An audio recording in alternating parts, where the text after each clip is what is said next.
It's right that this government is standing up for drivers in Derby and across the country by introducing a new private code of practice. But does the Leader of the House agree that it's time to crack down on these unfair private parking fines? And will he ensure that this House is promptly updated when the new code of practice will be released? Thank you, Mr. Speaker, and I thank the honourable friend for raising this matter. He is right that our new private parking code of practice will raise standards across the private parking industry to ensure that drivers are treated fairly. Stricter regulation for private parking companies will curb aggressive fines and debt recovery tactics, and I'm sure that the House will be updated when the code of practice is published, and I hope that will be at the earliest opportunity. Martin Vickers. Thank you, Madam Deputy Speaker. As the Leader and colleagues across the House will be aware, when charities and voluntary groups arrange drop-in sessions here at Parliament, we as members receive emails from constituents urging us to attend and support them. Yesterday I attended the Leukemia UK event in the House, and as is often the case, their main request is for early diagnosis. Could the Leader arrange for the Health Minister to come to the House and give some reassurance to those people about earlier diagnosis for this terrible disease?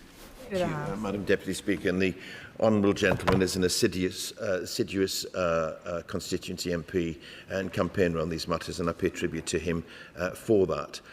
It is important. The government recognises that all cancer patients should get diagnosed in the shortest time possible, which is why we published our National Cancer Plan. We've also backed that up with £2.3 billion of investment, which will deliver 9.5 million additional tests by 2022.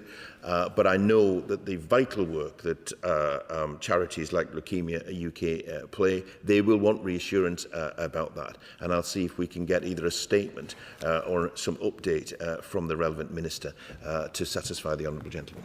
Holly Billington. Thank you, Madam Deputy Speaker. My right honourable friend will be aware that in response to violence and disorder last year in Broadstairs, I've worked with Kent Police, South Eastern Railways, the local councils and British Transport Police to establish better ways of tackling the problem of antisocial behaviour, and yet still it returns, this time in Margate as well as Broadstairs this week. Now, I've welcomed the extra resources allocated to seaside towns last year by this government, which definitely helped. Will my right honourable friend convey the concerns of my constituents to the Home Secretary that we need to continue to resource our coastal communities, in particular East Thanet, but indeed his own in Tynemouth, to meet the needs of the influxes of visitors and tackle the willful misbehaviour of a determined few?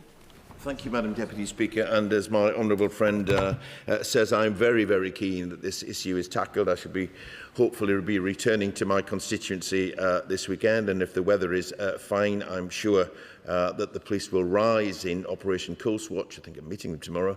Will rise to the challenge of young people coming to the, predominantly young people coming to the coast, particularly if the weather is well. I welcome them coming, but I do hope that they will behave when they get there. We've already passed the Crime and Policing Act, which will tackle some of these behaviours. We will be introducing respect orders with named local antisocial behaviour leads, and we're also providing the police with the powers that they need to address these instances. We have to have the powers, but we also have to have the investment in more police officers and encourage chief constables, as many of them do, to recognise that at time of great demand, they need to deploy those officers in a particular way, and coastal towns have a particular claim. Clive Jones. Thank you very much, Madam Deputy Speaker. Pubs are the lifeblood of our local communities, and in Wokingham we are very lucky to have so many great pubs. To try to help them, I ran my Wokingham Best Pub competition, recognising the value of pubs and their staff. Will the Leader join me in congratulating the two Poplars who won the Best Club Pub competition last Friday? And as I know he likes to support local pubs, will he consider joining me for a pint in the two Poplars, where he'll find good beer and good food? Leader of the House. Very much indeed. Again, the honourable gentleman's an assiduous campaigner for his constituency. I congratulate him on setting up the scheme to recognise the importance of pubs in his local community, and I very much congratulate the two poplars in achieving that.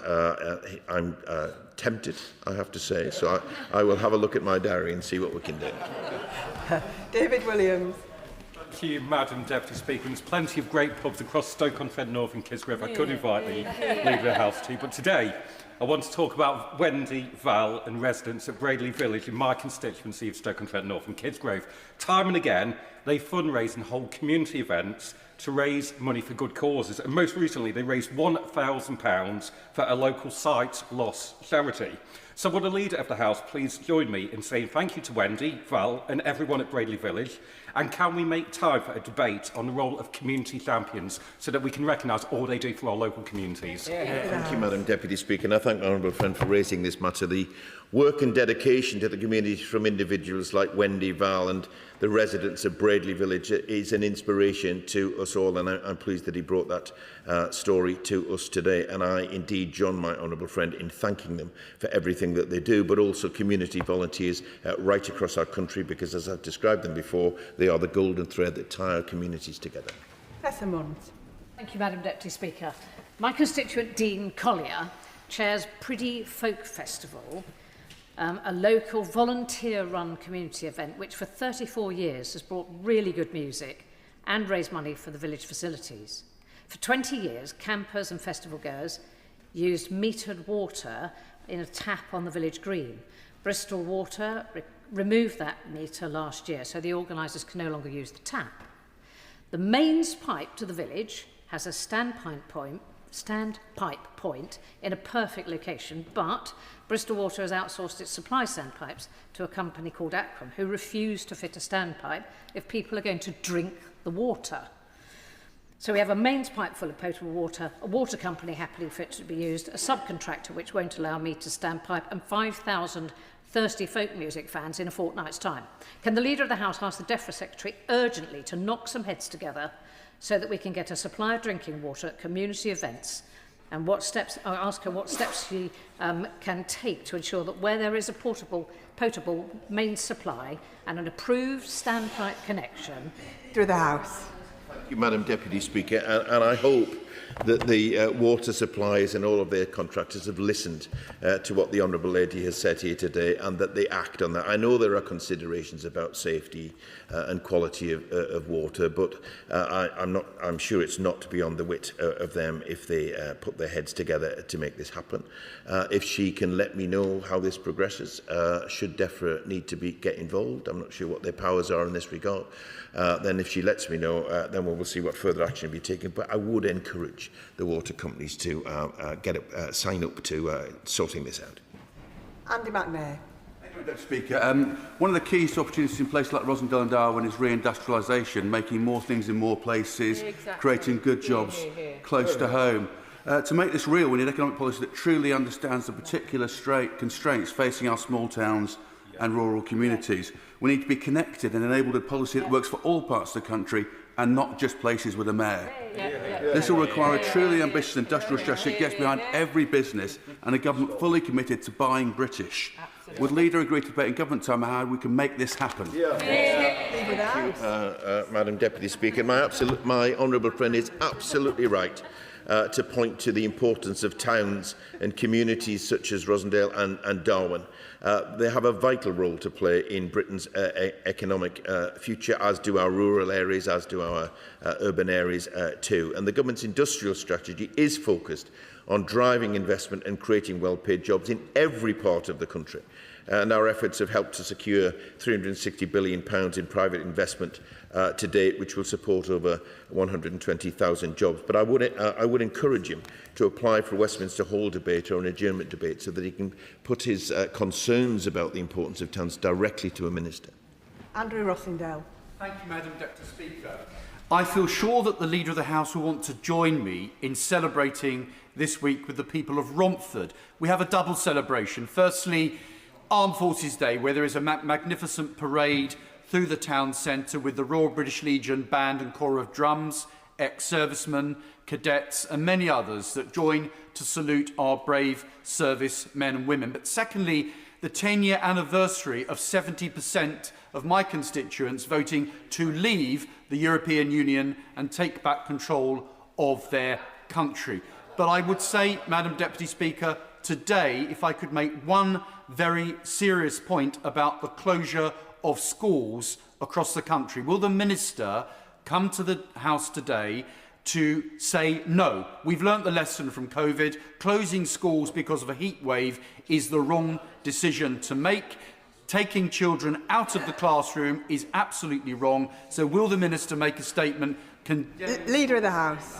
Thank you, Madam Deputy Speaker. I certainly join the honourable gentleman in praise of Armed Forces Day and wish the events in Romford all our very best wishes. It's really important that happens and the community can celebrate the importance of our armed forces. And I imagine his area, like mine, has been a recruiting area in the past. I'm not going to join him, however, in celebrating the 10th anniversary of leading the UK. I'm tempted to ask, how is that going then? So I'm not going to join in with that. I'm not going to condemn schools either for making decisions. They have to do what is right in the circumstances for them. I understand concerns, because I remember them from the COVID years, about the impact it can have on education, but the safety of children, staff and other workers is absolutely important. As I said in an answer to an earlier question, there was a COBRA meeting earlier in this week where the government is looking to see what further advice or action needs to be given, and if anything further needs to happen, the government will take that action. Pam Cox. Thank you, Madam Deputy Speaker. Young people in Colchester will really benefit from their new youth hub. That's one of 14 set up across Essex. Will the Leader of the House make time for a debate on the early impact of those youth hubs and the youth guarantee that so brilliantly underpins them? Thank you, Madam Deputy Speaker. My honourable friend is a champion for the Youth Guarantee, and I pay tribute to her for all the work that she does to support young people. We are, over the next 3 years, expanding the Youth Hubs network to over 360 locations across Great Britain, ensuring that every young person can access opportunities and comprehensive support in their local area. And to celebrate that, I would encourage my honourable friend to look for a debate in Westminster Hall or an adjournment debate to see what more we can do to support our young people. Freddie Van Mierlo. Thank you, Madam Deputy Speaker. Protected land in villages like Stoke Row and Park Corner in my constituency are being sold off in small lots. Auctioneers subtly encourage buyers into paying over the odds for land that has no prospect of planning consent. The result is disappointed and ripped off buyers. Plot holders are left with failed investments that try to monetise them in ways that go against planning rules. We've also seen some members of the Gypsy and Traveller community move ahead with unauthorised development using their ownership of the land to their advantage in the planning system. My residents are sick and tired of this and expect the government to act through the NPPF and planning rules. Will the Minister support my efforts to secure a Westminster Hall debate on this topic so we can discuss this further? Thank you, Madam Deputy Speaker. I would encourage him to apply for a Westminster Hall debate, which is, I'm not the person that allocates those in any way, but he raises very important matters. It is important that he hears from planning ministers to see whether or not, given what he has said, then further legislation is necessary, or whether the legislation exists, but local authorities, whoever has that authority, actually uses that legislation. Ewan Steinbank. Madam Deputy Speaker, I welcome the Government's announcement of a review into the zero-emission vehicles mandate with the objective of slowing the pace in of ZEV targets. However, I don't believe this changes the direction of travel for bus manufacturing, which supports 50,000 jobs across the United Kingdom and is similarly struggling with the rise in imported Chinese electric buses. Can the Leader arrange for a statement from either DBT and or DFT ministers to this House to update on the scope of this reported review? Madam Deputy Speaker, nobody in this House campaigns harder on behalf of the industry than my honourable friend, and I thank him for that. The government has allocated more than £73 million in additional funding to deliver almost 500 zero-emission buses across England. And the mandate is devolved policies, but we're working with devolved governments to ensure that meaningful engagement takes place ahead of that review. And I will raise his concerns with the relevant minister to see if there's any further update that we can share with him. Monica Harding. Madam Deputy Speaker, would the Leader of the House join me in congratulating Princess Alice Hospice in my constituency, which celebrated its 40th anniversary this year, and since then it's cared for tens of thousands of people and has been a staple for local families when at their most vulnerable. However, only 20% of its funding comes from statutory NHS funding. The rest mainly comes from selling woolly jumpers. So as a result, they were only able to reach 1/3 of the local need. So access to palliative care will come under scrutiny once again in the autumn. So will the Leader of the House make time to address sustainable funding for palliative care to ensure provision for all is available? Thank you, Madam Deputy Speaker. And can I thank the Princess Alice Hospice for everything that they do. They and hospices in all of our areas are so very important. I do understand their concern about having sustained funding going forward, but the government has committed £125 million to support the hospice centre, with a further £26 million to support children and young people's hospices. She's right that I suspect this issue will come more into focus as other private bills are coming forward. She'll get her opportunity, I think, then to make that case. In the meantime, if there's anything that the government can do to update the House about that, I'm sure they'll think about doing it. Josh Newbury. Thank you very much, Madam Deputy Speaker. Last month, my constituent Carl Pusey was recognised with Cannock Chase District Council's Youth Endeavour Award for his outstanding years of volunteering at Norton Keynes Library. Carl's known for being polite, hard-working and always willing to go the extra mile. So would the Leader of the House join me in congratulating Kyle on this well-deserved achievement? And could we have a debate on the positive difference he and many other young people make to communities up and down our country? Thank you, Madam Deputy Speaker. I certainly join my honourable friend in congratulating Kyle on his Youth Endeavour Award. He sounds like a credit to his local community and to his family and to his friends. But I also want to thank everyone who's involved in volunteering in service of their local communities, ultimately making them a better place to live. If my honourable friend seeks a Westminster Hall debate or an adjournment debate, not just to talk about the work and success of Kyle, I'm sure there are others that will be able to raise issues from their own constituencies. Callum Miller. Thank you, Madam Deputy Speaker. On the 20th of May at Prime Minister's Questions, I raised the fears of my constituents, like Lee, about the exceptionally high levels of forever chemicals in watercourses near the former RAF Upper Hayford. Without hesitation, the Prime Minister agreed to ask the Environment and Health Secretaries to meet with my constituents and me. 5 weeks later, the two Secretaries of State have repeatedly refused a meeting. Instead, the Water Minister's office has offered 15 minutes for, and I quote, an initial discussion before recess. My constituents are deeply worried and desperate for the government to take a grip. So may I ask the Leader of the House to help me to secure, without delay, the meeting that the Prime Minister promised? Leader of the House. Thank you, Madam Deputy Speaker. I will endeavour to find a way through this so that what the Prime Minister committed to happens. Julie Minns. Deputy Speaker, I am delighted that Cumberland Council is to partner with Carlisle College and Story Construction Group to renovate the old Keeper's Lodge in Bitts Park in my Carlisle constituency.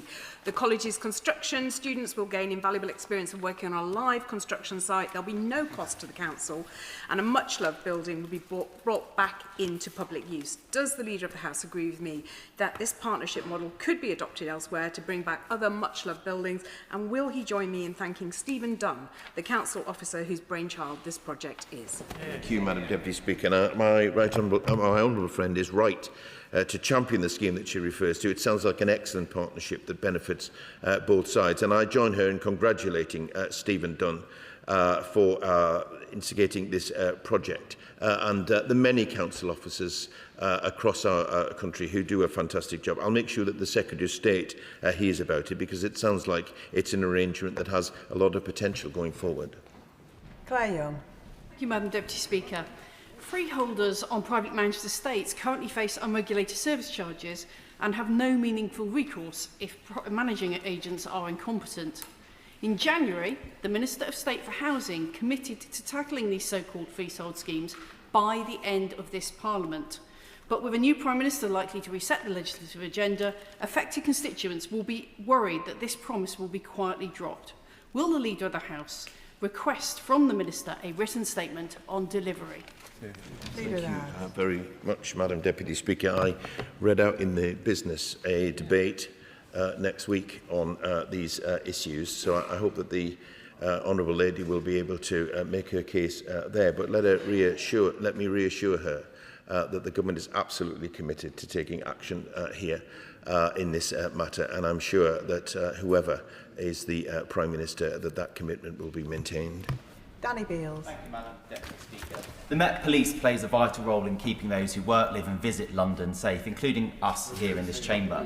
The Labour government and our Mayor has stepped up and increased funding, but at the same time, the unique challenges that the Met faces of policing protests, complex crimes and terrorism has all increased, which means despite this uplift, there still remains a gap in funding. Will the Leader of the House make time for debate about the future funding for the Met, and in particular the opportunity to bridge this gap by enabling the Met to retain a proportion of the value of the cryptocurrency it recently seized as part of Op Manor, which is estimated to be worth between £3 to £9 billion, so that we can invest in the equipment, police stations and police officers we desperately need? Thank you, Madam Deputy Speaker. The Government is absolutely committed to ensuring that the Met Police have the resources that they need. We've increased funding by £446 million since we came to office. Court proceedings relating to Operation Manor are ongoing, and critical elements are still to be considered before any asset is realised. But ministers will consider how any residual funds are distributed, and that will include reflecting on the role of the Metropolitan Police Service. Jim Shannon. Thank you, Madam Deputy Speaker, and can I always thank the Leader of the House again for all those answers.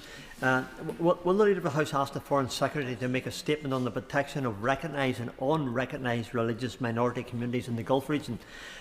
Following Human Rights Watch reports that Qatari authorities have ordered members of the key Baha'i institution to leave the country without due process or an effective legal avenue to challenge these decisions, can I ask what steps the government is able to take through its close bilateral relationships in the region to encourage stronger protections for freedom of religious or belief, legal recognition and due process for minority faith communities? Thank you.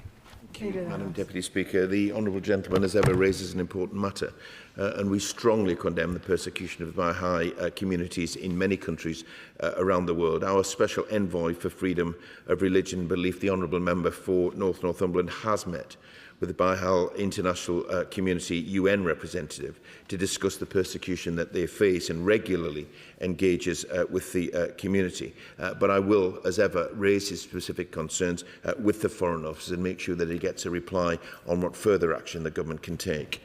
Joanna Baxter. Thank you, Madam Deputy Speaker. For years, my constituent, Donna Louise Armstrong, has worked tirelessly to serve the veteran community, locally and nationally, as our area coordinator for Poppy Scotland and also as Vice Chair of the Homeless Veterans Project, which she helped establish in 2019. She's very often seen at events in the constituency in her Paddington Bear outfit, raising funds for homeless veterans.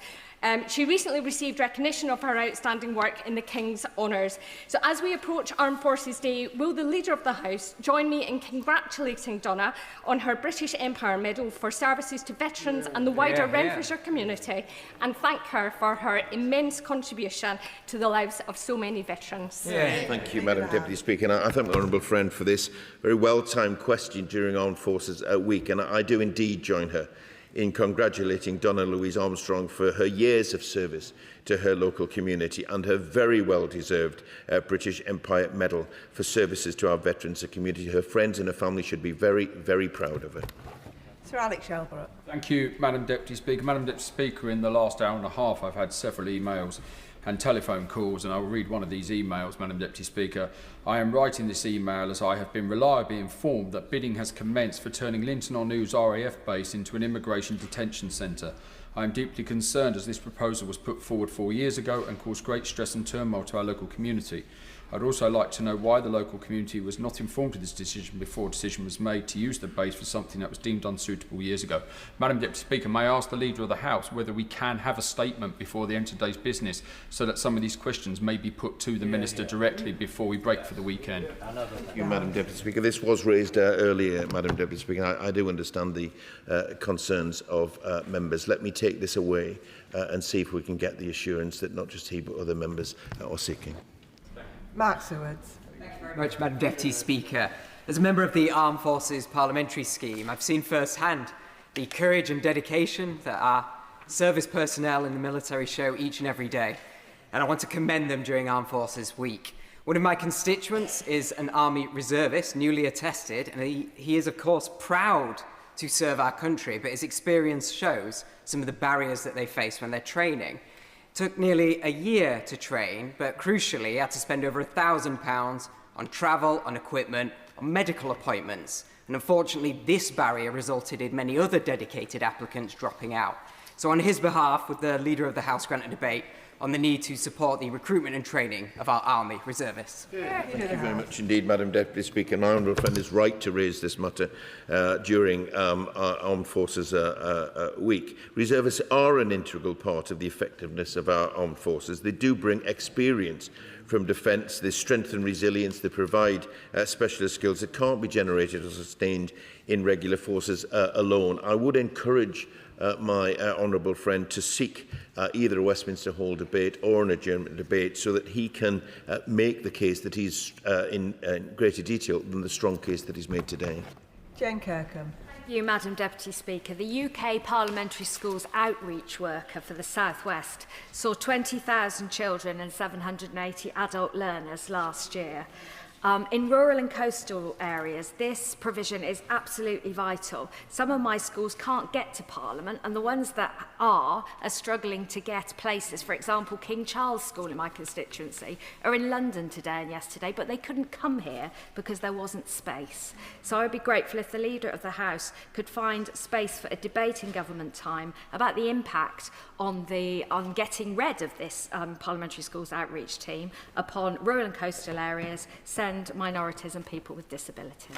Thank you very much indeed, Madam Deputy Speaker. I thank my honourable friend for her question. I do understand that there are concerns, and I want to acknowledge at the beginning the important work of the outreach and educating the public about what Parliament does and why it matters. It is, of course, a matter for that House. I know that some members have raised this directly with the House authorities via oral and written questions, but I hope and I'm sure that the House authorities will have heard my honourable friend's concerns as they weigh up this matter. Tom Hayes. Thank you, Madam Deputy Speaker. Buried in a bulging budget consultation is a BCP council plan to lay off lollipop people in my constituency. Across the whole of BCP, half of the few hundred consultees hadn't used a school crossing patrol service in a year.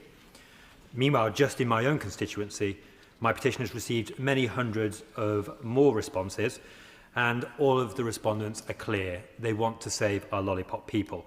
I recently met Martin, Georgia, Stella and other members of the School Crossing Patrol who are doing such fantastic work to be a friendly face at the school gates and to keep kids safe. And I want to thank constituents like Stephanie, Sarah and Lisa, Hazel, Laura and Gina, Paul, Emma and Charlotte who are fighting for their lollipop people.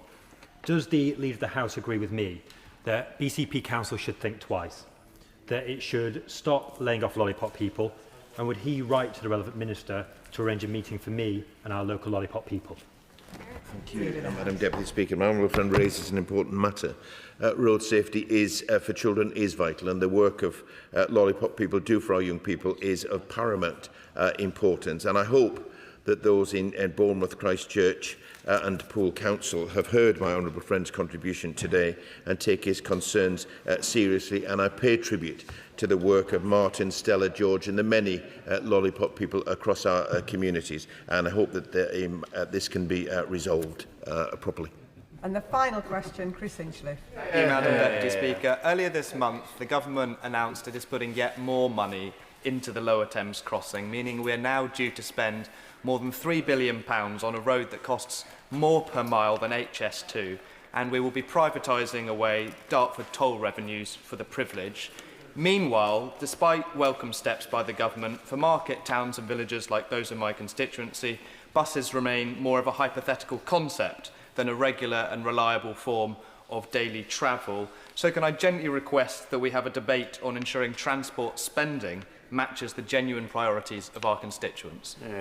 Please, Speaker. My honourable friend knows that bus transport in particular is a key priority for this government, and we're making real progress on that because they are of such importance to towns and villages. But he will also know that it's not a clear either or in these matters. But if he wants a debate to weigh up what is the best use of those resources, then I'd encourage him to apply for a Westminster Hall debate or an adjournment debate so that he and others can make the case for the best possible public transport in their local areas. And that concludes business questions. I'll just give a few moments for the front benches to swap over.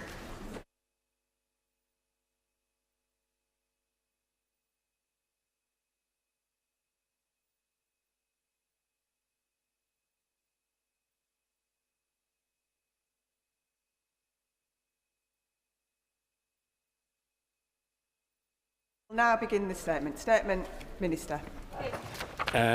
With your permission, Madam Deputy Speaker, I wish to make a statement on our steel trade measure, which will come into force on the Wednesday, the 1st of July.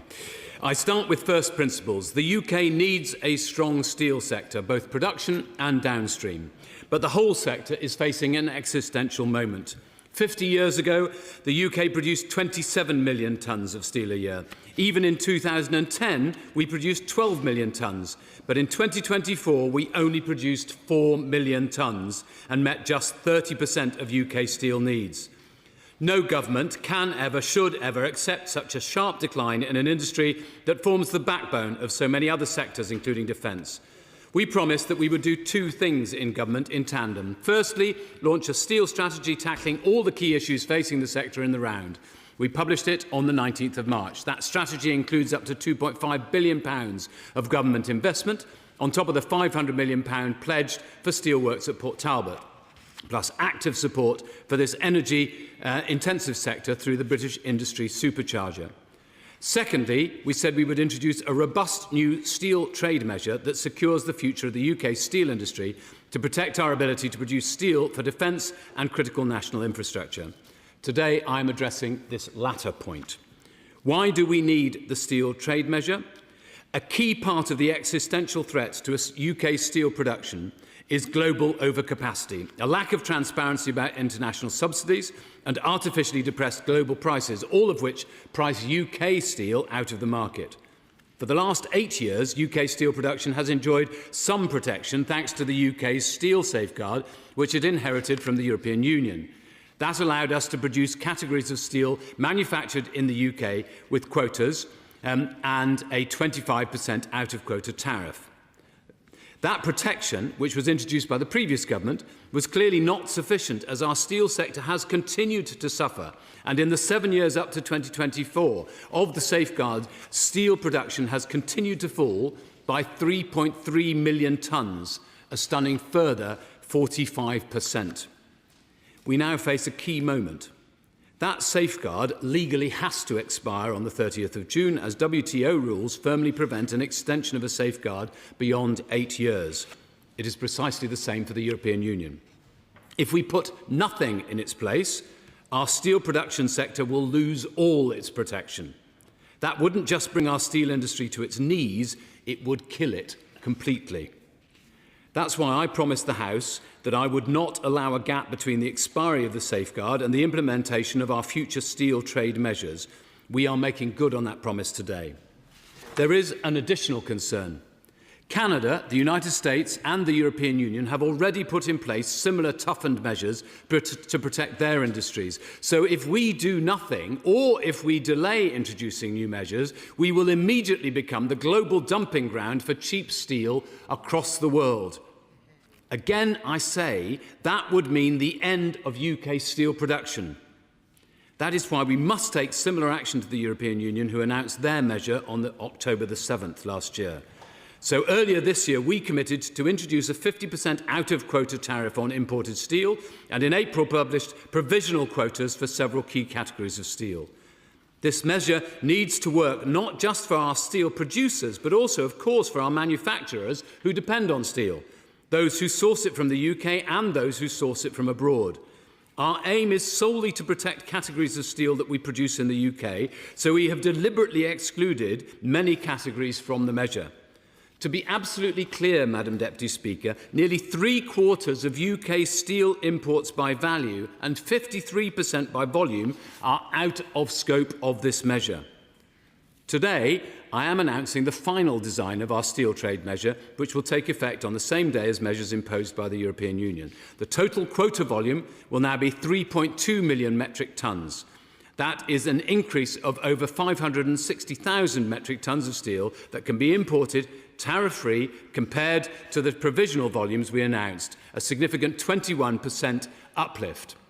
Today's announcement includes the final quotas in each category.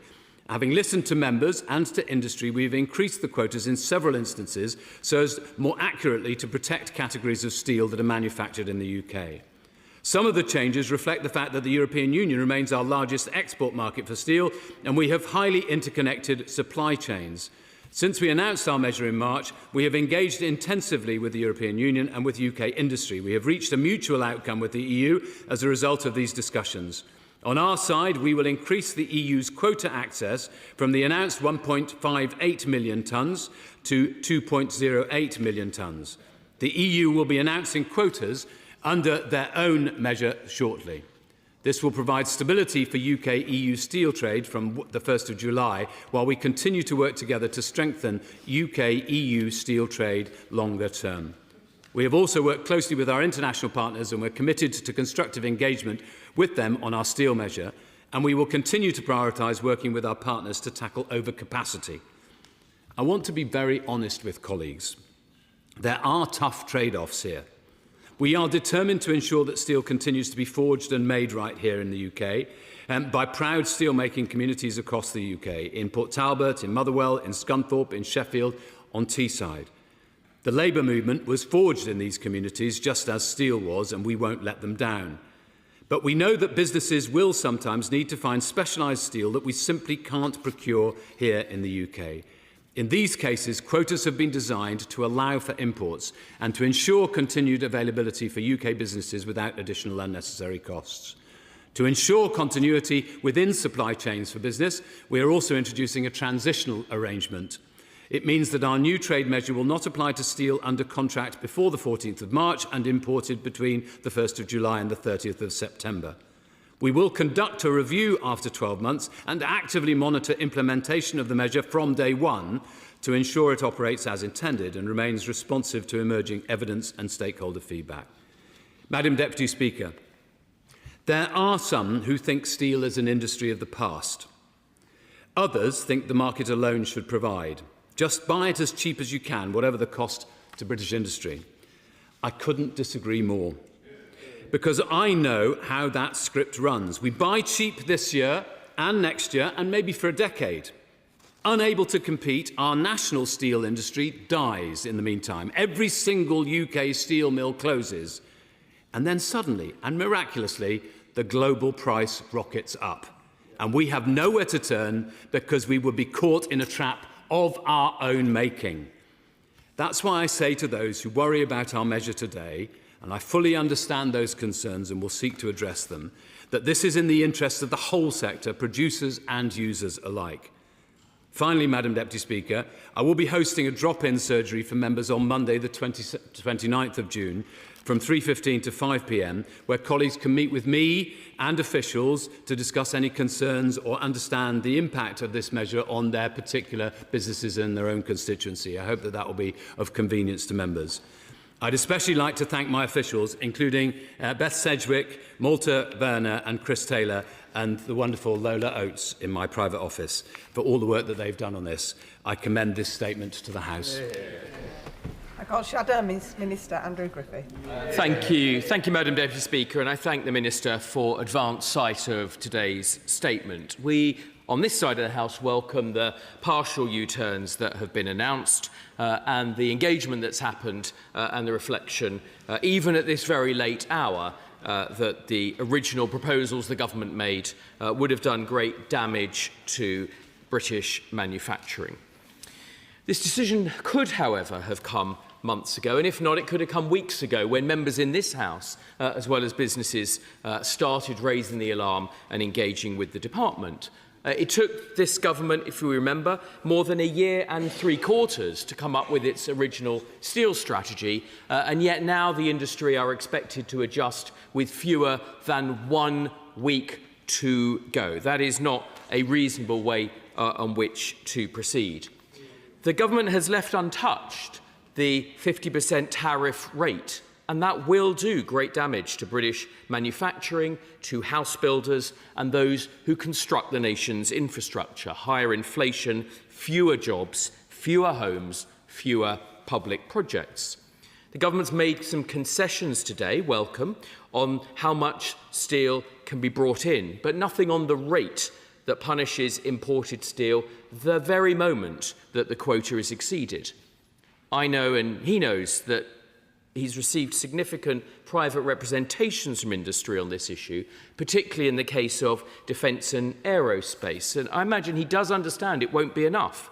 Of the 60 codes that we believe are relevant to aerospace and space, just 2 codes have been removed. And while quota uplifts have been applied, they are not particularly useful to the small-scale but high-value defence manufacturers, as commodity buyers will snap up all of those quotas at the start of the year before they get a look in. As a result, we are, I'm sad to say, putting the defence of this country at risk by imposing a shock to defence industry prices, and it'll either be the Treasury or the MOD that'll be picking up the bill. Projects like AUKUS, Tempest, drones and much-needed munition rearming are all going to be vulnerable as a consequence. Finally, Madam Deputy Speaker, let me put some questions on behalf of the industry. Would he commit today to publish the unpublished so far impact assessment on downstream steel sectors before Parliament rises for the summer? Does the Minister understand that by not exempting pre-agreed purchase contracts, which may in some cases run for years, he's damaging good, decent British manufacturing firms, even those in Rhondda and Ogmore? His exclusions rest on a test of no production or production paused. But will he explain how he justifies keeping specialist grades in scope when in some cases, like aerospace, it takes years to certify suppliers? And can he confirm that the EU's reciprocal quota for exports from the UK will fully protect the 2.4 million tonnes of annual British exports of steel that would otherwise be at risk? Minister. Thank you very much, Madam Deputy Speaker. I honestly just don't think that the honourable member understands how this works, any single element of it, to be honest. Let me first address his point about the timing. I would have much preferred to have been able to give much greater notice to everybody, and I worked towards being able to do that. Unfortunately, one of the key parts of the interaction is with the European Union, and we only completed our negotiations with the European Union over the last few days. And I would point out that the EU themselves have not announced their quotas either with us or for any other country as yet, and won't be doing so until Monday. So I wanted to bring this forward as soon as I possibly could. He refers to U-turns. We've actually listened to some of the concerns that people have had, both specific businesses, and some of them I know are very pleased with some of the categories that we've changed and the quotas that we've increased, but also to honourable members in the Chamber who've brought concerns either both in the Chamber itself or directly to ministers, and we've tried to address as many of those issues as we can. But I need, as I said in the statement, there are difficult trade-offs here. And when it he suggests that we should cut the 50% tariff rate. I'm not sure that that's a point that he's made anywhere previously. But if we had a lower tariff rate than other countries, and in particular the European Union, we would, and this is why I don't think he understands how any of this works, we would immediately become the dumping ground for all the cheap steel in the world. I mean, that's precisely what we will be, a magnet for that, and we will be exacerbating the problem that we already have for steel production in the UK. He raised the question about defence. Now, I've looked very carefully at this, and of course he wrote a letter, I think this morning, which was making some rather ill-founded remarks about what's likely to happen to defence.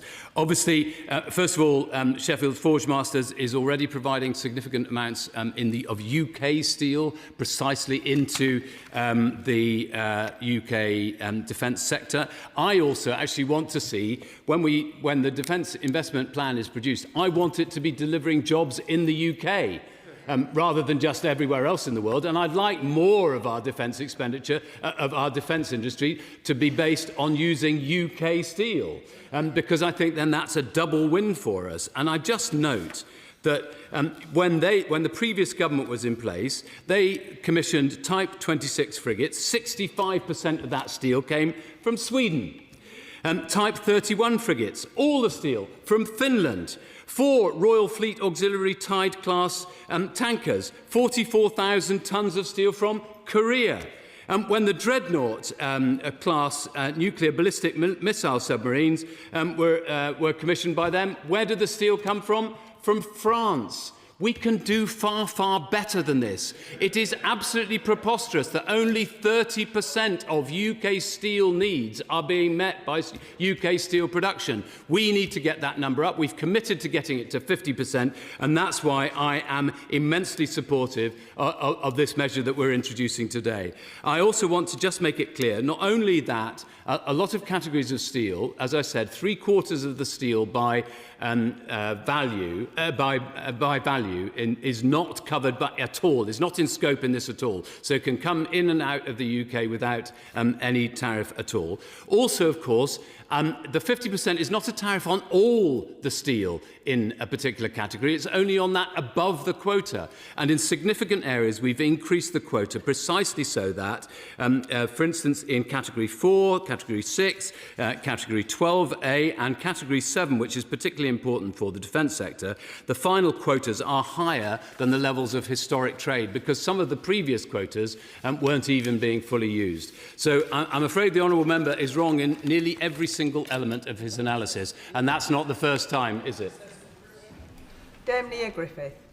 Indeed, Madam Deputy Speaker. Well, whilst I certainly welcome the protection of our steel industry, I do remain concerned about some tariffs and quotas affecting some products.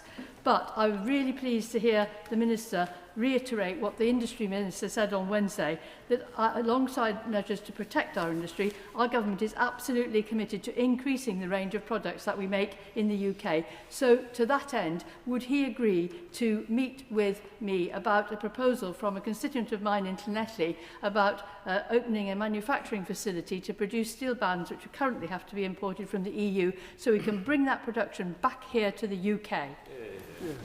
It's an extremely well-made point, and in fact gun barrel manufacturing is now being done in the UK again, thanks to a Sheffield Forge Masters contract which has been secured.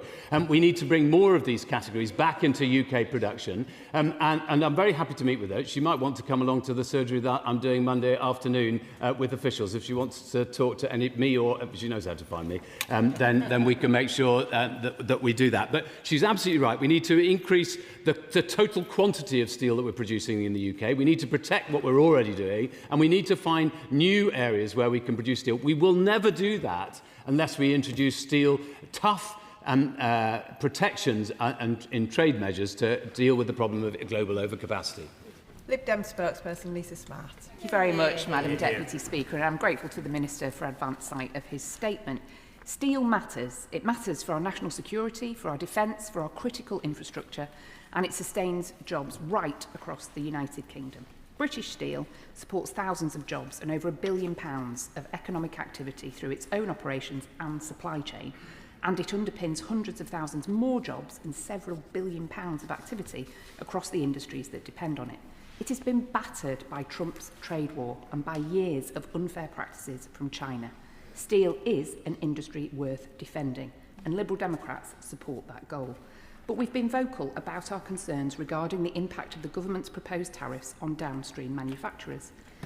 Downstream steel-using industries employ 300,000 people, including some of my own Hazel Grove constituents. A blanket approach risks weakening a far larger manufacturing jobs base while doing little to protect British steel. I'm pleased that the government has listened to our concerns and the concerns of industry. The quota increase and product code removals are positive steps. So I have just 3 questions. First, categories 14 and 27. Specialist steels required by aerospace defence, Formula 1 and precision engineering, and which cannot be sourced domestically in the required grades and volumes. Do these categories fall within the 11 product codes which have been removed from the arrangements? Second, the transitional arrangements only protect contracts signed before the 14th of March. What protection exists for manufacturers who signed contracts in good faith between March and today? And third, the WTO process will begin in the autumn. Could the Minister confirm that any permanent tariff increases resulting from that process will not permanently lock in higher tariffs on specialist steels that cannot be sourced domestically? Minister. Thank you, Madam Deputy Speaker. I think she was getting a little bit confused between product codes and categories. In categories 40, if I start with 17, we've increased the quota by a significant amount, and I hope that that will reflect the lack of production that there is at the moment. It's an issue that several members have already raised with me, and that we've done that specifically to answer those questions. And likewise, in category 14, which is stainless bars and light sections. She asked about the transition arrangements. I already referred to that in my statement. If she wants further details, she can come and talk to me about it on Monday. And I didn't fully understand, I'm afraid. I'm not sure whether ministers are meant to admit that, but I didn't fully understand the last question. So if she wants to either grab me later or drop me a note, then I will respond to her that way.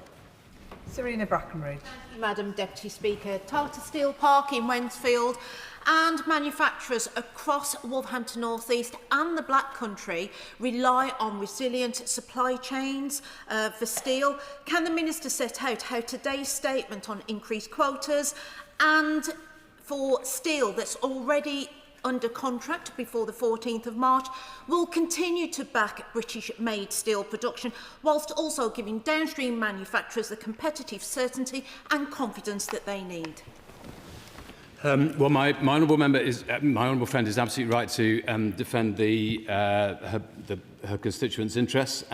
We have tried to meet the precise concerns that she's raising. I'm very happy to go through with her on Monday afternoon if she wants in each of the different categories of steel which might be applicable to hers.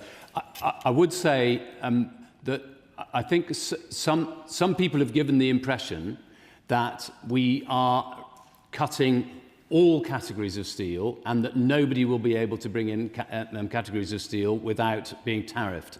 But actually the quotas in most areas allow for historic levels of imports.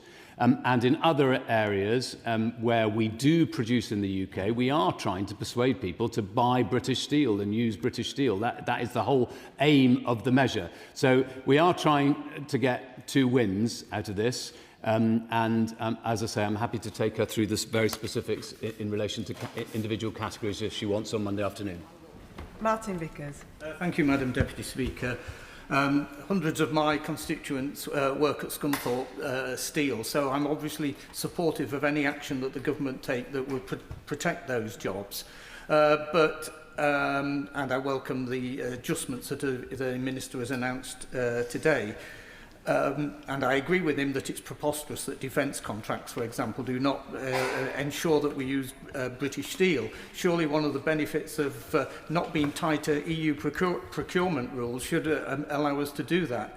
But would the Minister all agree that it's within the government's gift to ensure that the industry benefits from reduced energy costs? And what will the government be doing to ensure that Scunthorpe works do benefit from lower energy costs in the very near future?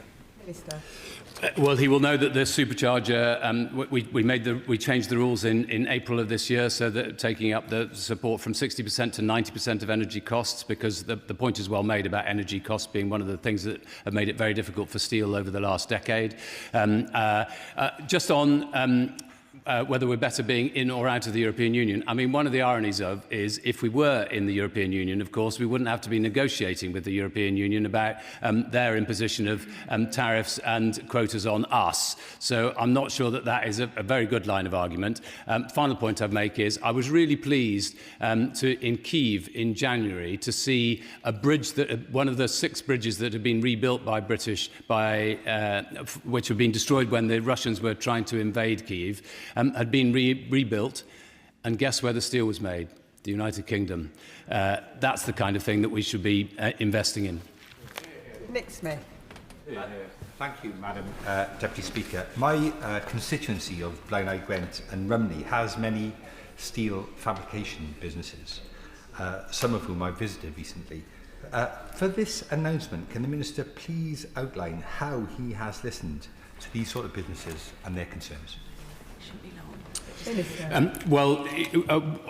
First of all, I and my officials have spoken a great deal to the kind of businesses that he's talking about. Not all of them, but a large number of them. And we've tried to explain that we are only trying to tackle those categories of steel which can and are being produced in the UK.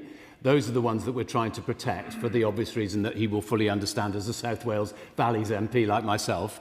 And that's meant that we have increased some of the quotas to allow more tariff-free quota imports into precisely to answer the question that some of his companies may have. Now, if he wants to go through the specifics in relation to the companies he has in his own patch, I'm very happy to do that. But I think I won't have pleased everybody. I very rarely ever have in my life, but I didn't mean to unite the chamber on that point. We have tried to listen where we possibly can, but there are difficult trade-offs here. David Chadwick. Thank you, Madam Deputy Speaker.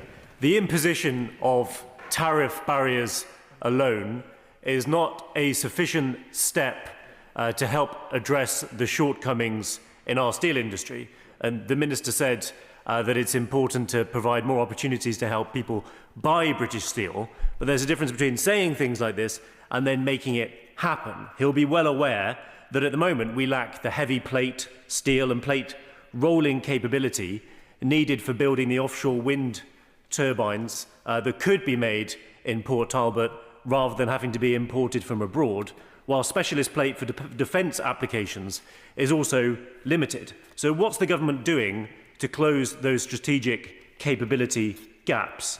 And has it assessed whether developing a heavy plate mill at Port Talbot could help to underpin the offshore wind industry that we could build in the Celtic Sea? The honourable member makes a really good point, and that's why we have a steel strategy as well as the steel trade measure. This is only part of the steel strategy. My honourable friend, the industry minister, I know was in the chamber answering an urgent question on some of these issues last week. Some of the energy matters that have been raised by others are key to making sure that that's happened, and also, of course, government procurement policy. One of the first things we did when we arrived in government in 2024 was introduce a new procurement strategy in relation to steel.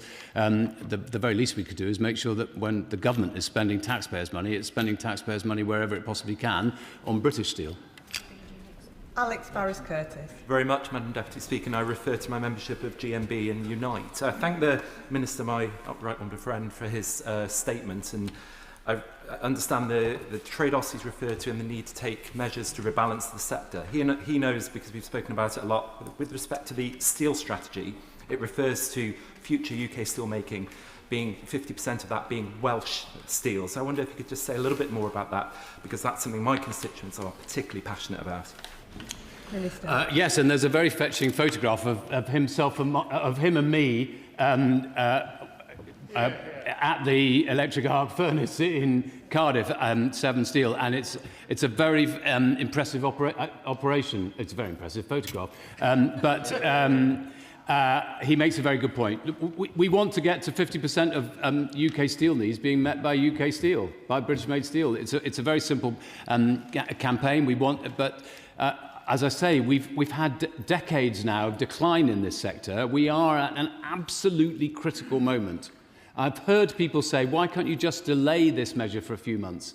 That would be the end of UK production of steel, completely and utterly. And we simply cannot allow that to happen for our defence needs, for our infrastructure needs, for our national security, frankly. And that's why we are committed in the way that we are. Sir Julian Smith. Thank you, Madam Deputy Speaker. The Minister spoke about monitoring of this policy from day one, but a review not for 12 months. What is the monitoring going to comprise of, and what happens if that monitoring shows problems, very early on? Will he have to wait until that review after 12 months, or how is he going to implement impacts and analysis from that monitoring? Minister. It's a very fair point. One of there are two things that we've tried to do. In key areas, obviously, we want to make sure that people are able to maintain historic trade flows.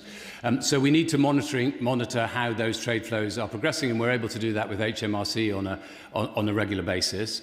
And if there is a sudden spike, then we may need to address that. There may be special events, such as there was a fire in Port Talbot the other day. Now, that hasn't actually provided the kind of problem that we thought it might, so we've been able to stick with our plans. But specialty steel, for instance, has not been able to get up and running yet, which is why we adjusted some of the codes in here. And that we always reserve the right, if we absolutely have to make a significant intervention during that period. But I want to be able to provide industry with as much predictability as possible, and that's why we're talking about a one-year review. Gurinder Singh Josan.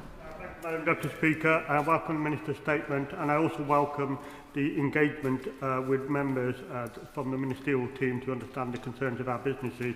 I have raised previously the challenges faced by downstream producers in the Black Country, in my constituency in Snevik, including private housewares who use steel suitable for kitchenware.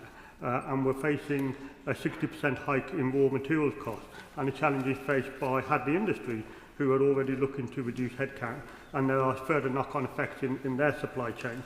So I welcome the increase in quotas and the removal of the majority of categories from the scope of the measure. But can the Minister explain how the Department has been and will be working with individual businesses to understand their concerns and support them going forward?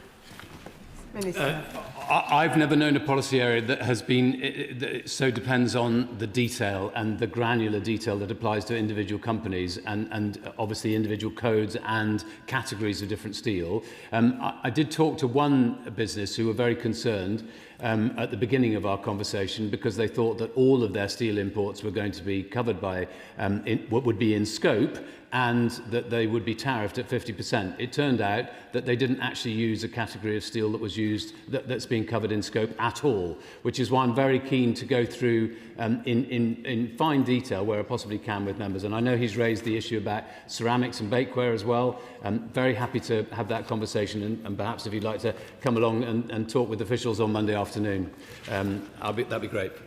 Richard Tice.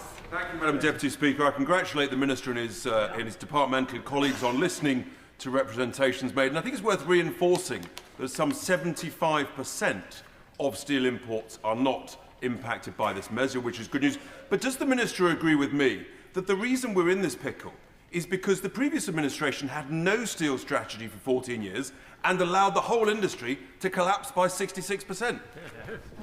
Minister. Madam Deputy Speaker, I think I'm going to have to resign because I agree with every single word of what the honourable gentleman just said. Josh Fenton-Glynn. Thank you, Madam Deputy Speaker. I welcome the Minister's statement today, and particularly the decision to remove products where there isn't domestic production. That will make a real difference to specialist manufacturers in Calder Valley, but they are understandably worried that the tariffs will mean what the tariffs will mean for the business. Can I in particular clarify whether galvanised wire products, something I've written to the Secretary of State about, are covered by the exemption, because companies like Siddle and Hilton in my constituency who make specialist fencing can't get the UK produced supply and therefore get inputs from the EU, Turkey and the UAE? I'm grateful to the comments, and I know he's raised some of these issues, but both with the Secretary of State and with the Industry Minister as well, I think it's probably best if we go through this in granular detail in relation to the particular company's concerns. I just want to correct this idea of there being an exemption. There isn't an exemption. It's just that some categories of steel we are including in the trade measures and some we're not. As the Honourable Member for Reform just said, 75 or nearly 75%, it's actually 74% of steel imports are not covered by the trade measure at all. Kit Malthouse. Thank you, Madam Deputy Speaker. I too very grateful to the Minister and his colleagues for the flexibility that they've shown so far. And I will come and see him on Monday. Just a couple of things. First of all, could he just be a little clearer about how dynamic he's going to be on quotas? At first look, to me and the businesses in my constituency that are concerned, some of the quotas look a bit tight. If there is a sudden spike in prices following the imposition, is he able to move quickly? And if so, how quickly? Because obviously decisions are made with a long-term view. Secondly, he said he doesn't want the UK, without these quotas, the UK would become a dumping ground for cheap steel. We may well now become a dumping ground for cheap fabricated products. So what's he going to do on fabricated products alongside? And thirdly, obviously, this means the government's going to be collecting millions of pounds from British businesses importing steel, who are still going to import above the quota. What's going to happen to that money? Good question. The last question is a very clever one, which that's a matter for the Chancellor, however, I think. That's a matter for the Chancellor, however, I think. But just on fabricated steel, he makes a really good point, which I know several people made in the urgent question last week or whenever it was. I was in Turkey trying to negotiate a free trade agreement with them, and in fact talking a bit about steel as well. It's a good point. We will look at that. I don't want to overpromise on the idea that at the moment, you know, there's a fluctuation in prices that we as a government are suddenly going to move in and change all the quotas, because I think that predictability and continuity is often as important for business as anything else. They know the terms under which they're operating. And so I don't want to overpromise. Our main point is that we will do a review after a year, and we will engage with everybody all the way through. Well, no, he's saying from a sedentary position that nothing will change. Well, I'm just trying to moderate his expectations of change. But obviously, if there is a very significant exceptional moment, then we may need to act. The kind of thing that I'm talking about is speciality steel, for instance. When we started this process, we thought that it would be up and running again. It's not now, and that's one of the reasons that we've been able to change those categories, quotas. But I don't want to give the expectation that the moment somebody experiences some concern that we're suddenly going to change. Because in the end, as I say, there are difficult trade-offs here. We do want to make sure that UK production of steel survives and grows. Chris Vins. Thank you, Madam Deputy Speaker, and I thank the Minister for his statement. He is very much the government's man of steel. Protecting British steel-making capacity means we have reliable supply for years to come. But can the Minister confirm that this announcement is good news for downstream producers in my constituency, like MRI Fabrications, LWC Engineering, and my favourite, the Harlow Group, all based in Harlow, and both for today and for years to come? If I just had a bit of advice to my honourable friend, I know he's relatively new to the House, but I wouldn't have favourites in one's own constituency, because then the other people who aren't your favourites end up being very, very irritated with you. I have 14 rugby clubs, and I have to be very, very careful.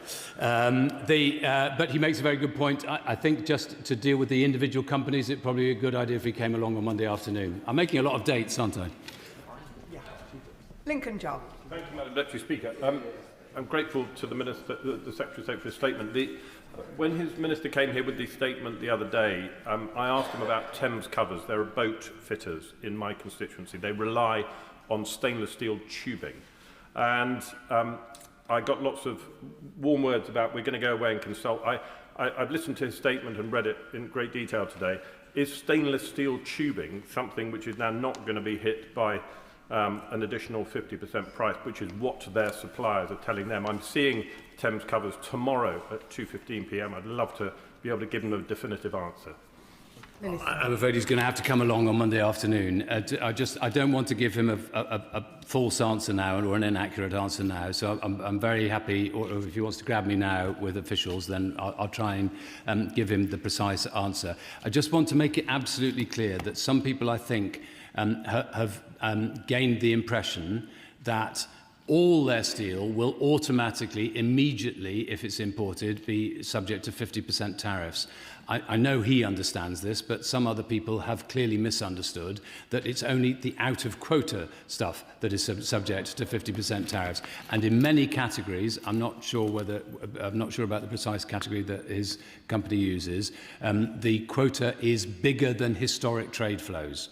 In other words, there is no reason why they should be affected. But I don't want to give him a false impression, so I'm very happy to either see him at the back of the chamber afterwards or on Monday afternoon. Jess Brown-Fuller. Thank you, Madam Deputy Speaker, and I'm going to change my question on the hoof based on what the Minister just said, because does he share my concern for the smaller steel fabricators that can't buy large bulk orders of steel? They are reliant on being able to order when an order comes in for them.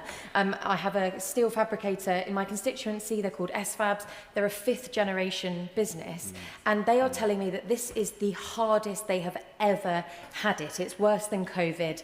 They're not sure that they're going to be able to survive because overseas manufacturers are just going to start fabricating steel to avoid the tariffs. So can he please reflect on the effect of those small and medium-sized fabricators that currently feel like the strategy is all to protect British steel and they're behind that, but it's at the detriment to those downstream providers? Look, the Honourable Lady is not the only person who's raised this point about fabricated steel to me, and it's one of the things that we do have to watch very, very closely. It's one of the things we'll be looking at from day one.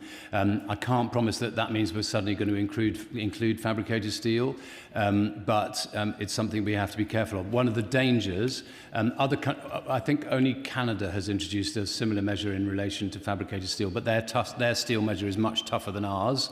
And covers, I think I'm right in saying, more categories, and that's why they've also introduced a kind of compensation scheme. Now, I hope we won't need to go down that route.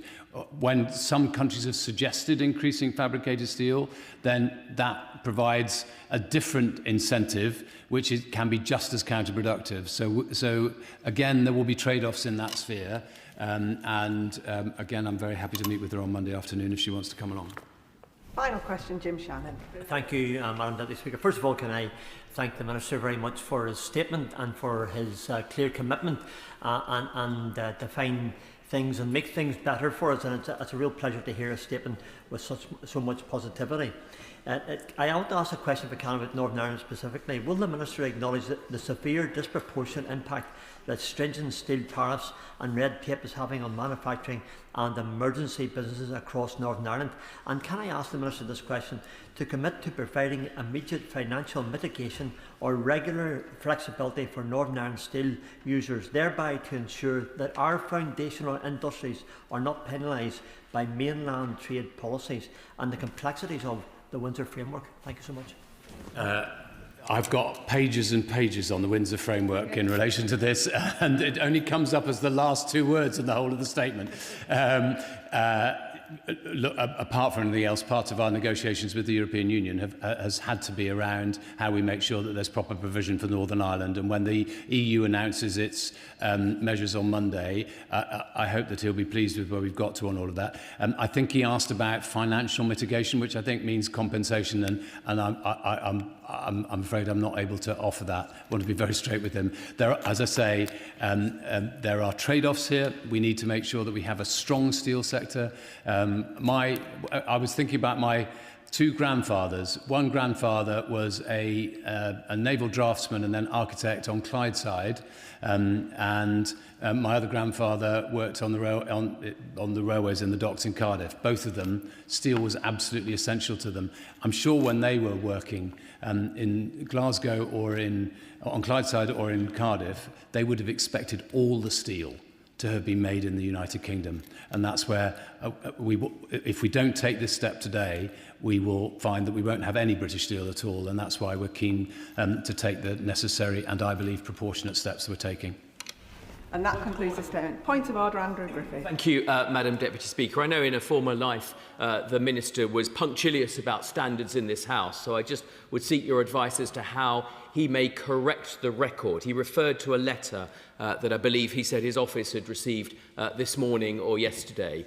In fact, the department will have received copies of two letters, Madam Deputy Speaker. One which was sent a week ago, not on my behalf, but on behalf of hundreds of thousands of small manufacturing businesses who were desperately worried with 1 week to go before tariffs. There was a second letter, Madam Deputy Speaker, on Tuesday of this week, jointly with myself and the Shadow Defence Secretary, again on behalf of that vital industry that keeps us all safe. I've not yet received a reply to either of those. I wouldn't necessarily have expected that, but it wouldn't be right for the record to reflect that he'd only received the letter this morning.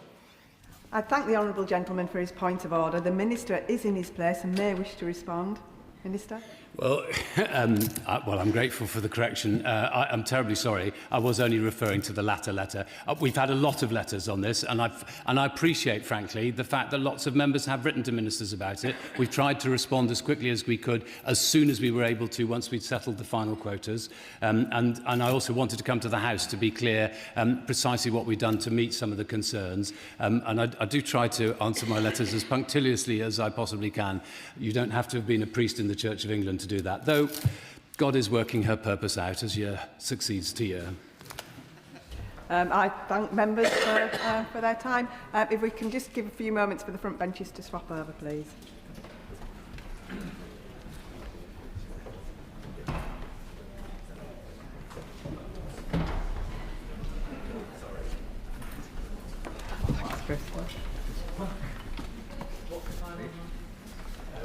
And we will now start the statement on the publication of draft conversion practices bill for pre-legislative scrutiny. Minister. Thank you very much, Madam Deputy Speaker. If I may just start with an apology to the opposition spokesperson. I had intended that my statement would have been sent much earlier today, and I understand that it didn't reach you in time. I do apologise for that, because it certainly was not my intent. Madam Deputy Speaker, with permission, I would like to make a statement about the Conversion Practices Bill, which we are publishing in draft today. Madam Deputy Speaker, across this House, we can all agree that nobody deserves to be abused, no matter who you are. But right now, gaps in the law are allowing a very specific form of abuse to occur. Abuse driven by the false belief that being LGBT+ is shameful, by the false belief that it can be forcibly changed, that if you cause someone enough pain, you will somehow stop them being who they are. People shamed in front of a congregation and pushed to the ground to try and remove the devil. Their families threatening to rape and murder them if they do not change their identity. People beaten or sexually assaulted by someone trying to correct who they are. Real stories, real people, real abusers getting away with it. And Madam Deputy Speaker, today, with this legislation, that stops. Madam Deputy Speaker, the draft bill we are publishing today fills gaps in our existing criminal law to ban abusive conversion practices, and it gives victims and authorities a clear definition with which to identify, tackle, and prevent this abuse. Specifically, the bill creates a new criminal offence of abusive conversion practice measured by 3 specific criteria. First, conduct intended to change a person's sexual orientation or transgender identity. Second, conduct that is abusive in line with other criminal law. Third, conduct that causes serious harm, alarm or distress, which has a substantial effect on the victim's day-to-day activities. We have listened to concerns that this legislation must not create a loophole which pushes abuse abroad, and have included a second offence banning encouraging or assisting an abusive conversion practice outside England and Wales. And we are also creating new conversion practice protection orders to support victims as well as those currently at risk of abuse. These will be similar to protection orders for forced marriage and female genital mutilation, and can protect people even before abuse has happened. Breach of a protection order may be prosecuted as a criminal offence. Offences will carry a maximum penalty of 5 years in custody or a fine, while breaching a protection order carries a maximum penalty of 2 years or a fine.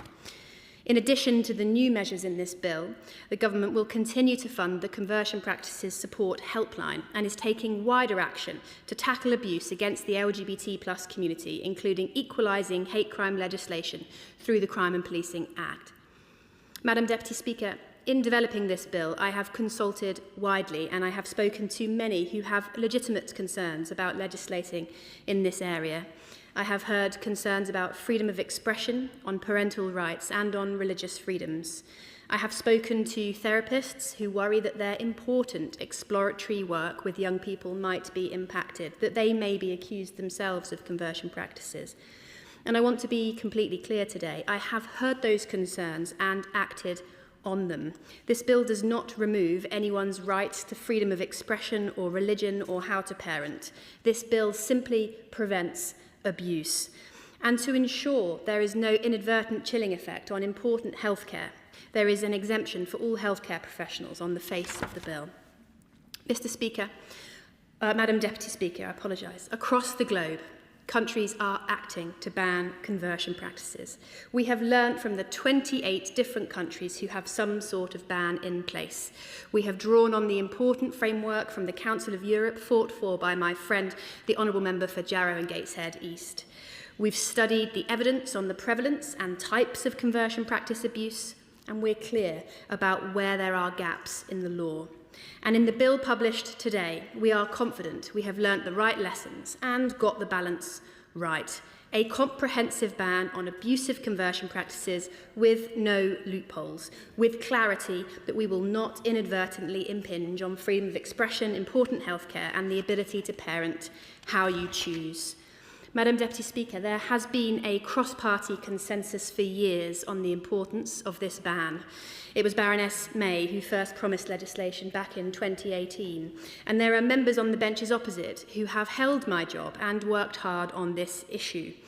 This ban has been in the manifestos of parties from across the political spectrum because despite our other political differences, we can all agree that abuse is unacceptable. And I hope sincerely that this is an issue where we can work constructively across the House. I welcome cross-party engagement as we discuss our draft legislation, and that is why we have requested and welcome pre-legislative scrutiny of the draft bill by a joint committee. I am confident that this process will make our bill stronger. Madam Deputy Speaker, there are people today suffering crushing, hateful abuse because someone has decided their identity is wrong and that it can be changed. Abuse that is allowed to happen because our current legal framework simply does not acknowledge it. I understand that this draft bill will cause debate. These are not easy issues, but I welcome that challenge and I welcome that debate because we cannot let fear of argument prevent us remembering what matters, that it's our job, our moral responsibility to prevent this pernicious abuse. And I am confident the bill we are publishing today will do just that. Shadow Minister Minns-Davies. Thank you, Madam Deputy Speaker, and the Minister for the brief side of the statement, and I thank her for her apology. Let me start by setting out a principle that I believe rightly commands the support across this House. We must protect people from harm. Violence, abuse and coercion are wrong, unequivocally so, and they are also already illegal under our current framework. The offences exist, the powers exist, and many she has used as examples are already rightly illegal. This is a challenging area, so we must be careful that bad laws do not get on to the statute book. The duty before us is to consider whether any new legislation is necessary, proportionate and workable. There is a fundamental question about the current evidence base underpinning this proposal. So in any change, the government must demonstrate why existing criminal law is insufficient and how a new offence would materially improve outcomes. If a non-abusive conversion practice isn't a crime, then why would we write it into a new law?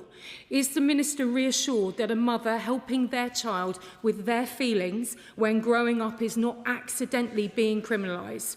What we are doing, perhaps, when it comes to an invasion of young lives and how we support children and parents to go through any childhood issues. So we must be honest about the risk of unintended consequences to families and parents. It is right to highlight the real concern that broadly drafted provisions, particularly in relation to gender identity, could have a chilling effect on those acting in good faith and stopping our young people having the time and the space to find out who they are and are comfortable being. Parents, teachers, clinicians and therapists must be able to support, guide and where appropriate challenge. That is not harm, that is safeguarding. Gender-related distress is complex and requires careful, sensitive and roundly exploratory engagement. If this bill has the effect, whether intended or not, of creating an affirmation-only culture, then we do risk failing the very young people we are trying to protect. We've already seen the catastrophic impact where professionals have felt unable to raise legitimate concerns, most notably on the grooming gang scandal. We must never sacrifice safeguarding for ideology. So turning to the questions for the Minister, and these are real ones, and the Minister laid out this is difficult. Firstly, regarding the pre-legislative scrutiny, to confirm it will be by joint committee of both houses. Given the legal, ethical and societal complexity of the issue, can the government ensure the vital scrutiny is broad and rigorous? Second, will the government undertake its own full public consultation in addition to any evidence gathering process carried out by the scrutiny committee? This affects families, clinicians, faith groups, individuals across the country. Their voices too must be heard directly in this. Thirdly, can the government guarantee that the exploratory therapy will be explicitly protected in the bill, alongside appropriate support for those who do detransition? Cases such as that as Kira Bell have highlighted the importance of ensuring that individuals can reflect on and, where necessary, reassess any earlier decisions. Professionals must not be deterred from providing that support. Fourth, can the Minister explain how the bill will recognise the principle of informed consent for adults engaging in exploratory therapy in relation to gender distress? Consenting adults must remain free to discuss, question and explore their experiences without fear of criminal sanction. Fifth, how will the proposed legislation interact with existing safeguarding guidance, particularly in schools, children's homes and social services? For those working on the front line in safeguarding, they too need clarity and not confusion, and must be able to act in the best interest of the child without fear of fulfilling their duties could expose them to legal risk. We currently have a lack of clarity in this area regarding consent in the new puberty blockers trial, so this is already an unclear area. Puberty blockers themselves in reality are a form of conversion therapy. How will they be separated from this process? Can the Minister point out any abusive conversion practices that she has directly identified that are not already criminal offences, and spell out directly the current problem she is directly seeking to fix, and clarify and be specific on what is the current legal gap and what she sees are the true gaps in the law and what is currently legal? Now, can the Minister also guarantee that a young person who is simply same-sex attracted will not be encouraged to go down a pathway to actively lead them away from their sexuality and being the gay person they are, and they need to be helped to be happy and comfortable with? These questions go to the heart of the bill. Madam Deputy Speaker, again, we have seen well-meaning legislation, hate crime offences, having a chilling effect on free speech. On this side of the House, we believe in pragmatic, evidence-based policy making. We believe in strong safeguards. And in conclusion, we firmly stand against abuse and coercion.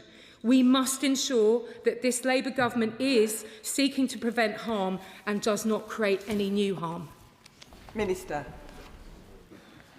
Thank you very much, Madam Deputy Speaker. And I understand that the Shadow Minister did not have my statement in enough time, but I am disappointed with the way that she has massively broadened and misrepresented the scope of what's actually in the scope of this legislation in her comments this afternoon. And I would just emphasise that I would encourage people to look at the detail of the bill and the very specific thresholds that we have established, because it is beholden on all of us to make sure this conversation is one based in real facts. I am also disappointed that the Conservative Party, a party who I gave credit to for their commitment on equalities issues in the past, has found itself in the position now where, having promised for years that it supports a ban on conversion practices, it now sounds as though it does not, and it is a grave shame. It is a grave shame, Madam Deputy Speaker. She asks me some good questions, and I will attempt to answer them today. She asks, first of all, is this not already illegal? And my answer to that is no. There are two reasons for this.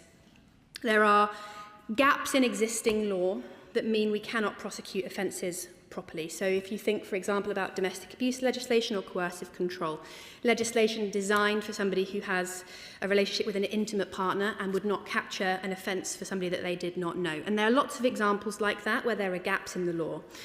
Also, it's really important that we have a definition of conversion practice in law, because like with other offences like upskirting or non-fatal strangulation, a definition is really important to help victims understand what's happened to them, to be able to come forward, and for prosecutors to be able to build a case. So I am confident that there is a need to legislate in this area. She asks about the evidence base for the practice of conversion practices, I assume, and I've just come from an event this morning and a report published by Gallup, I have it here today, with hundreds of case studies of people that they have spoken to on their helpline services in the last few years. Appalling abuse that is happening right now in this country, and the examples I used in my speech earlier on today, from those examples, people being threatened with rape and assault, people being beaten because of their identity in an attempt to change them. So the evidence is very clearly there.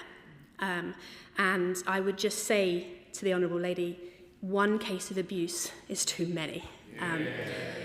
I would also say categorically to the Honourable Lady that in the cases that she mentions, which steered widely clear of the actual remit of this legislation before us today, in the case of a mother helping a child, that is categorically not captured in this bill. In the case of an exploratory therapist helping somebody understand their identity and take time and asking supportive questions, that is categorically not included in this bill. There's a healthcare exemption on the face of the bill to ensure that we do not have a chilling effect on healthcare professionals providing this vital service to young people and indeed any person.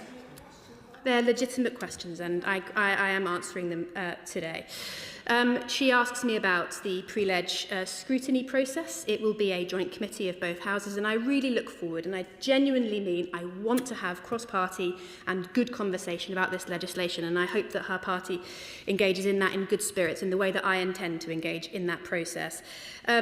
She asks me about the principle of informed consent, and we're talking about a criminal threshold for an abusive practice, a criminal threshold which is in line with other forms of criminal abuse, so domestic abuse, for example. And, Madam Deputy Speaker, I don't think you can consent to abuse, and that is a fundamental principle that I think it is right that moves forward in this legislation. She asks other questions about the interaction of this law when it becomes a law, about how that interacts with other safeguarding requirements or guidance in schools. These are all very important questions and ones that we will, of course, address in detail as we get to the point where we have a piece of legislation on the statute book. I do welcome her engagement, but I would just remind her that she says that she stands against abuse. I would urge her and her party to think again. This is a bill which fills a gap in the law to stop the most abhorrent and pernicious abuse faced by LGBT people in our country, and I would urge her to change her mind. Dania Griffith. Madam Deputy Speaker, well, I warmly congratulate the Minister on publishing this bill today, and I very much welcome this fully trans-inclusive bill to ban abhorrent conversion practices. Now, whilst the bill will enable the punishment of those who carry out these abusive practices, the real value of the bill will be as a deterrent to stop anybody being subject to these practices in the first place. So what plans does the Minister have to develop a real understanding of this bill, particularly amongst the communities where these practices are now prevalent? I thank my honourable friend for her question, and if I may, I would also like to thank her for everything that she did when she held my role to get us to the position today that we are now, where we're able to publish this draft legislation. She did a great service in her role, and I'm very grateful to her for it. She is right that the value of this bill is actually quite a simple statement of intent and principle to the LGBT community, which is that there's nothing wrong with who you are. That it's not okay for somebody to forcibly try and change you, to abuse you, to harm you. And I think that's a really important message that this place sends out to the country and to people who are in these terrible situations, feeling fear and shame. So I thank her again for her contribution. Liberal Democrat spokesperson Jess Brown-Fuller. Thank you, Madam Deputy Speaker. We in the Liberal Democrats welcome the draft bill laid before the House today because conversion therapy is not a thing of the past. 1 in 6 LGBTQ+ young people today have been offered it in an attempt to cure them. And the Minister referred to the Gallup report, which is a really important piece of reading that I would recommend all members across the House take the time to look at those harrowing testimonies. It has always been a form of abuse and far too often carried out by those in positions of trust, whether it's family members, religious leaders, medical professionals have been conducting this archaic practice. It is offensive and dangerous to suggest that sexual orientation or gender identity is a problem to be treated or cured. As far back as 2018, Baroness May, the former Prime Minister, promised to end these abhorrent practices which can cause mental and physical harm. This position was also adopted by the Labour government, who promised legislation to address it in the first King's Speech. Since those initial promises were made, individuals from LGBTQ+ communities have continued to face abuse and discrimination under the guise that they can be cured for years. We should all celebrate finally seeing this legislation that ends this horrendous practice, protecting vulnerable individuals and allowing people to live freely as themselves. On these benches, we are ready to scrutinise the draft to make sure that it is comprehensive and inclusive, and work cross-party on this issue to ensure that legislation can be put into law as soon as possible. We would ask the Minister today to lay out a timeline for this legislation, especially given current uncertainty surrounding the administration, and ask what engagement the Minister is having specifically with representatives of the LGBTQ+ community, so they can ensure that the legislation is shaped with them, not for them. And does she agree with me that France, Canada, New Zealand, Norway, many other countries have already passed legislation to ban this practice? The UK has fallen significantly down the inclusivity league tables, and today marks an important step in reversing that decline and establishing the UK as a world leader in being a safe society for all to live in. Minister. I thank the Honourable Lady very much for her statement and her questions, and grateful for her party's support for the principle of this legislation, and look forward to engaging with you further as we go through the process of pre-leg scrutiny. She asks me a few questions on the timeline for the legislation. We will set up a joint committee of both houses as soon as possible. That process tends to take around 12 sitting weeks, I think, is the average. And obviously that committee, once it is established, will be able to set out more details. We will then press on as fast as we can to make sure that we can get this bill onto the statute book through the legislative process. And, you know, I am also would like to emphasise to the Honourable Lady that this is a manifesto commitment for this government, and it's a commitment which we will continue to adhere to. On representations and engagement with the LGBTQ+ community, I've had many wonderful conversations with them already as I've gone about designing this legislation, and will continue to do so. And I had an event earlier this morning, the ability to thank those organisations for the work that they have done over many years to campaign for this ban, and in particular to thank those who have come forward with their own stories of the appalling abuse that they suffered, and to thank them for having the courage and the bravery to share their stories so that others may not have to experience the same fate. She mentions legislation in other countries, and I think there is now 28 conversion practice bans around the globe, and we have been able to learn from the wonderful experiences those countries have had, and the approaches that they have taken in the development of our legislation today, which has been very useful. And she also points to the league tables, and I would say to her, we are hosting the IDHOT Plus Forum in London next year, which I am very excited about, and of course hope and expect that we will climb back up those tables. Tanya Antoniassi. Thank you, Madam Deputy Speaker, and I'd like to take the time to thank the Minister for talking to me in advance of this statement and the publishing of the bill. Just one quick question, Madam Deputy Speaker. I just wanted to know, on reading the bill, if the symmetry in the bill allows detransitioners to bring retrospective cases against therapists and professionals who transitioned them using that affirmative approach, which was in use at GIDS and is still prevalent in many settings today. Minister. I thank my honourable friend for her question and for her conversations with me on this important topic. So let me just be clear what the bill does. The bill is symmetrical in its approach, in that it is going to be an abusive, the legislation is that you cannot have an abusive conversion practice to attempt to change somebody from one gender identity to another or from one sexual orientation to another. I've also been clear that the criminal threshold in the bill is 3 things. First of all, you must have an intent to change somebody. Second of all, it must be an abusive practice. That's in line with other legislation, including the Domestic Abuse Act. And third, that must have caused significant harm. And that is the test that will be used by the courts when determining if prosecutions should be brought. Rebecca Paul. Thank you, Madam Deputy Speaker. I thank the Minister for her statement, and I think one of the things that I'm concerned about, which she has touched on, is the impact on families, and I think I'm worried that there is scope for positive, healthy interactions within a family to potentially fall into this bill. It's good to hear from the Minister that she thinks the bill won't do that. However, when I look at the bill, I feel like it's quite broadly written, and I'm sure we will have further conversations about that. But I do have one specific question for you on this. So, if a child wants to transition and wants to participate in the Pathways clinical trial, and if their parents don't consent, will that be an abusive conversion practice under this bill? So I am clear that this bill will not impact the ability for families or parents to parent how they wish. And I think that the abuse threshold that I have set out several times now this afternoon is really clear on that fact. And I will just repeat it one more time. There has to be an intent to change. There has to be abuse. And the abuse that we have defined in this legislation mirrors the abuse in the Domestic Abuse Act.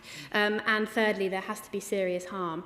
And it is not the case that there are exemptions for parents in any other form of abuse that takes place in a family relationship, and I don't think it's appropriate if abuse is taking place for that exemption to be in place here. David Burton-Sampson. Thank you, Madam Deputy Speaker, and I congratulate my honourable friend for bringing forward this draft bill and for all her work she's put into it. Growing up as a gay person in the early 90s, I know what it's like to feel like you are not normal and don't belong. There are some, particularly Reform UK, who aren't in their place, and seemingly, by the words of the Shadow Minister today, the Tories, who would take us back to the days of Section 28. So does she agree with me that alongside this draft bill that prevents the evil practice of conversion therapy, we too must also protect the freedoms of the LGBTQ+ community to be their authentic selves in our society? Minister. I thank my honourable friend for his question and all the work that he has done to campaign for those freedoms.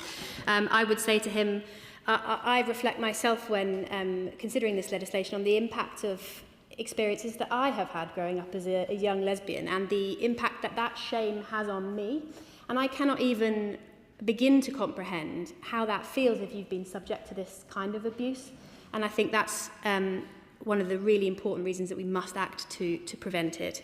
I would also say to him that absolutely this Labour government is committed to defending and extending the rights of LGBT people everywhere. I'm proud that we've equalised the hate crime laws, and I'm really proud that we've put in this draft bill before the House today. Christine Jardine. Thank you very much, Madam Deputy Speaker. Can I also congratulate the Minister on this bill, which has been a long time coming. As someone who sat here in 2018 and heard the then Prime Minister Theresa May promise that there would be a conversion ban, it seems that that promise was almost impossible for the Conservative Party to live up to. And finally, at last, we have it coming from a Labour government. The timing, I think, is important and reflected in what she said about sending a clear message to the LGBTQ+ community that they will be respected and protected. But I think it also sends a message, and I wonder if she would agree with this, to those in this place and beyond who seem determined not to protect the rights of the LGBTQ+ community, and make it absolutely clear that Parliament will do everything it can to ensure that they are free to live the lives that they want as the people they are. Minister. I thank her very much for her question and for her support for this draft bill, and I look forward to engaging with her further on it. I do think it's absolutely vital that we continue to defend and protect LGBT rights in our country and, of course, around the world, where we have a proud role to play too. And that is something which I am committed to doing, and this government is committed to doing, with our equalisation of the hate crime laws and with this draft bill. Alex Barris-Curtis. Thank you, Madam Deputy Speaker, and I want to congratulate all campaigners who've brought us to this moment, including my honourable friends for Llanelli and the Minister, who has really spearheaded this in the few months she's been in the job, and she should be really proud of what she's achieved with this, because I've spoken to her about it extensively, and the community of victims have, as has been said, been waiting 8 years for this since it was first promised by a Conservative government, because people don't need fixing, they're not broken. Abuse is not and should never be permissible, and so abusive conversion practices should be outlawed, and it really shouldn't be a controversial topic. So will she tell me about the work that she is going to be doing on this with devolved administrations? Because whilst of course this is England and Wales, we need to be looking at Scotland and Northern Ireland and what best practice they can do in order to ensure that there are no victims here, because as she said, consent to abuse is not a thing, should never be a thing, and we should get this law on the statute books as quickly as possible. Minister. I thank my honourable friend for his question and for his support and engagement on this important topic. He is, of course, right that abuse is never acceptable wherever we find it, and this is a really important piece of legislation to make that completely clear. And to be clear, LGBT people at the moment are subject to that abuse because we have not legislated in this area, and legislate we must. I would say on his question about devolved administrations, we are now going into the process of pre-legislative scrutiny, and I hope very much that conversations with the devolved administrations will be very productive in that period, and we look forward to working with whoever wants to work with us to make this legislation a reality. Lisa Smart. Speaker, I really welcome the Minister's statement today and the introduction of this draft legislation, and I really look forward to writing to my constituents who've been in touch with me to express their disappointment that conversion practices are still legal. I particularly mention Isabel from Offerton, who is the most recent constituent to write to me about this. I wonder if the Minister could say a little bit more. She mentioned the carve-out for health professionals in her opening remarks, and how she sees mitigating the risk that somebody under the guise of being a health professional might set up a mental health charity in an attempt to circumvent the aims of this bill. Yeah. Minister.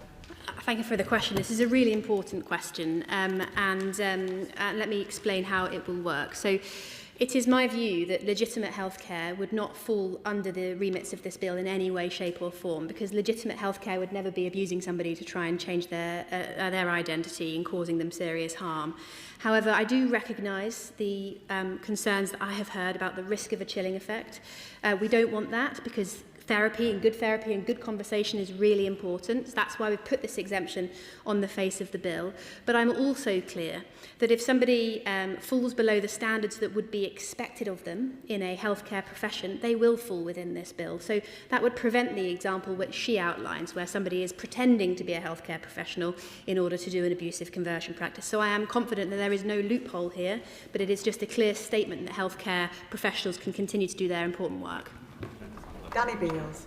Madam Deputy Speaker, today has been a long time coming. I'd like to thank the Minister for her hard, relentless and committed work in delivering this comprehensive and inclusive draft bill today, which we were promised in 2018. It's been in 4 King and Queen speeches, and the LGBT community will rightly welcome today.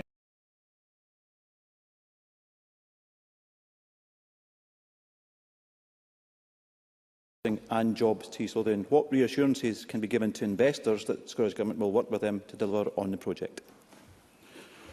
Cabinet Secretary. So, along with my ministerial colleagues, as I mentioned in my original answer, we do recognise the strategic importance of blind wells and the importance not just to housing but to the East Lothian economy. On the 25th of March, the former Cabinet Secretary for Housing wrote to the Chief Executive of East Lothian Council and confirming the Scottish Government's commitment to support the outlined business case, and my officials will continue to prioritise working with East Lothian Council and others, acting in as pragmatic and positive partner in this project as we can. Question 5, David Barrett. Thank you. To ask the Scottish Government whether it will provide an update on Police Scotland's review of the deployment of forensic tagging spray, including when it expects a decision on its future operational use. Minister Kirsten Oswald. Thank you, Presiding Officer. I can confirm for David Barrett that forensic tagging sprays can invisibly and harmlessly mark a person or a vehicle or a property with a unique ID code. And the use of this kind of technology is, of course, an operational matter for the Chief Constable, but I can confirm that it is being used in different parts of the country, including the North East Division, and the member may be aware it's also going to be introduced in Fife Division. And that technology can be used both as a deterrent but also as a forensic aid. And Police Scotland has commenced a comprehensive review of its use and to consider the potential benefits it has for prevention, for intervention and detection, as well as looking at operational issues. The conclusions of that review are expected before the end of the year. David Barrett. I thank the Minister for that response. Forensic sprays are just one of the tools available for the scourge of off-road bikes, e-scooters and e-bikes. These items are already illegal to use anywhere but on private land, but they are sold openly and without disclaimers. Does the Scottish Government have the power to ban or further regulate the sale of off-road bikes, e-scooters and e-bikes? Minister. Thank you, Presiding Officer. I'd like to commend the Cowdenbeath community, actually, who I know are working hard with the police for their actions here. And on the point that David Barrett makes, the regulation of sales of these items is reserved. However, we have consistently pressed for greater engagement with the UK Government so that we can work together to address this kind of vehicle-related crime. That includes calling for progress on the registration of off-road vehicles. Progress so far has been limited, unfortunately. However, we will continue to press for further action.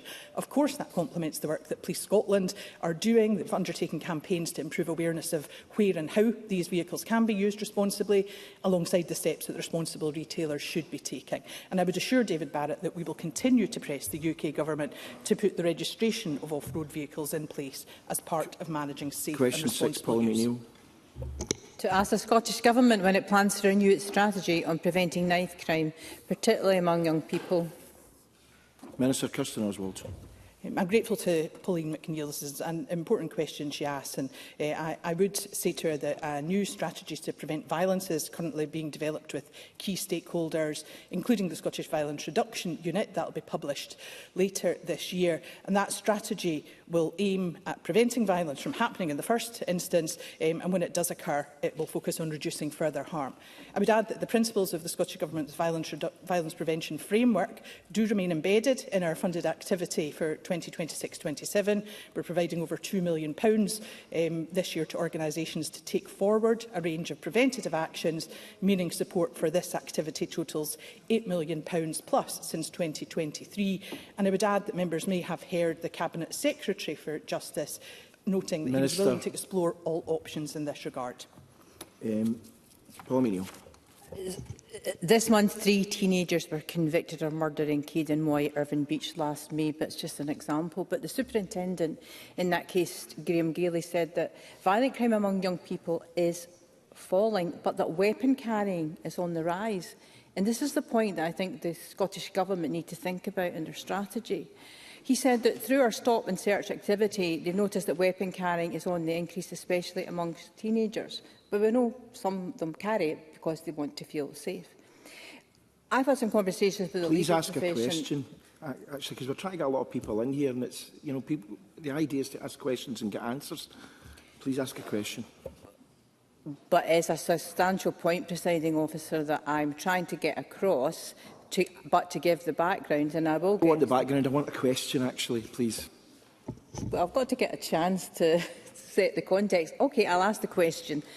Has the Government spoken to the legal profession who have defended boys about how, in fact, we can take a different approach to explain to young people the implications for their life? I'm really asking the Scottish Government, maybe we need to think about a refresh of their policy. I appreciate the importance that the member is placing on this issue. It's a matter that is, of course, of concern to all of us, and we're all, I think, equally invested in making sure that the prevention focus that the Government has at the heart of its work is something that is absolutely embedded through everything that we are doing in this place. I have spoken about the new strategy that is being developed. Obviously, we have the existing strategy in place. And I would just add that, of course, the vast majority of young people are not engaged in this area, but we do need to have a focus on how we prevent. And as I indicated earlier, the Cabinet Secretary has stated in the last week or so that he is willing to look at all options here, and that would include, if appropriate, a knife amnesty. Don Black. Thank you, Presiding Officer. Ensuring that Scotland's communities remain a safe place to live is absolutely crucial, which is why we must invest in early intervention to target those at risk of engaging in crime. So can the Minister advise how this is reflected as a priority in the Scottish Government's approach to tackling knife crime? Minister. I'm grateful to Dawn Black for the question and also for her focus on the vital importance of our communities being and feeling safe places to live. We do know that the consequences of knife crime can be devastating. That's why we continue to invest in violence prevention programmes, and particularly in early intervention programmes aimed at children and young people. Things like education programmes on the danger and the unacceptability of carrying a knife. For example, the YouthLink Scotland programme, No Lives, Better Lives. That training has provided information to hundreds of frontline practitioners, particularly looking at young people. Of course, there are consequences when offences are committed, and the final element is sustained school and community engagement with young people, for instance, through Police Scotland youth volunteers, to make sure that we do have that focus on prevention and creating responsible citizens. Stephen Kerr. Why have ministers not delivered the level of proactive policing that's needed to disrupt knife carrying before lives are even put at risk, rather than relying on investigations after another incident has happened? Minister. I'm grateful to Stephen Kerr for his question, but I would point him to some of the previous answers that I have given. There needs to be a holistic approach to this. It is a very serious issue, but I have outlined significant elements of the prevention focus, which is part of our approach and a crucial part of our approach.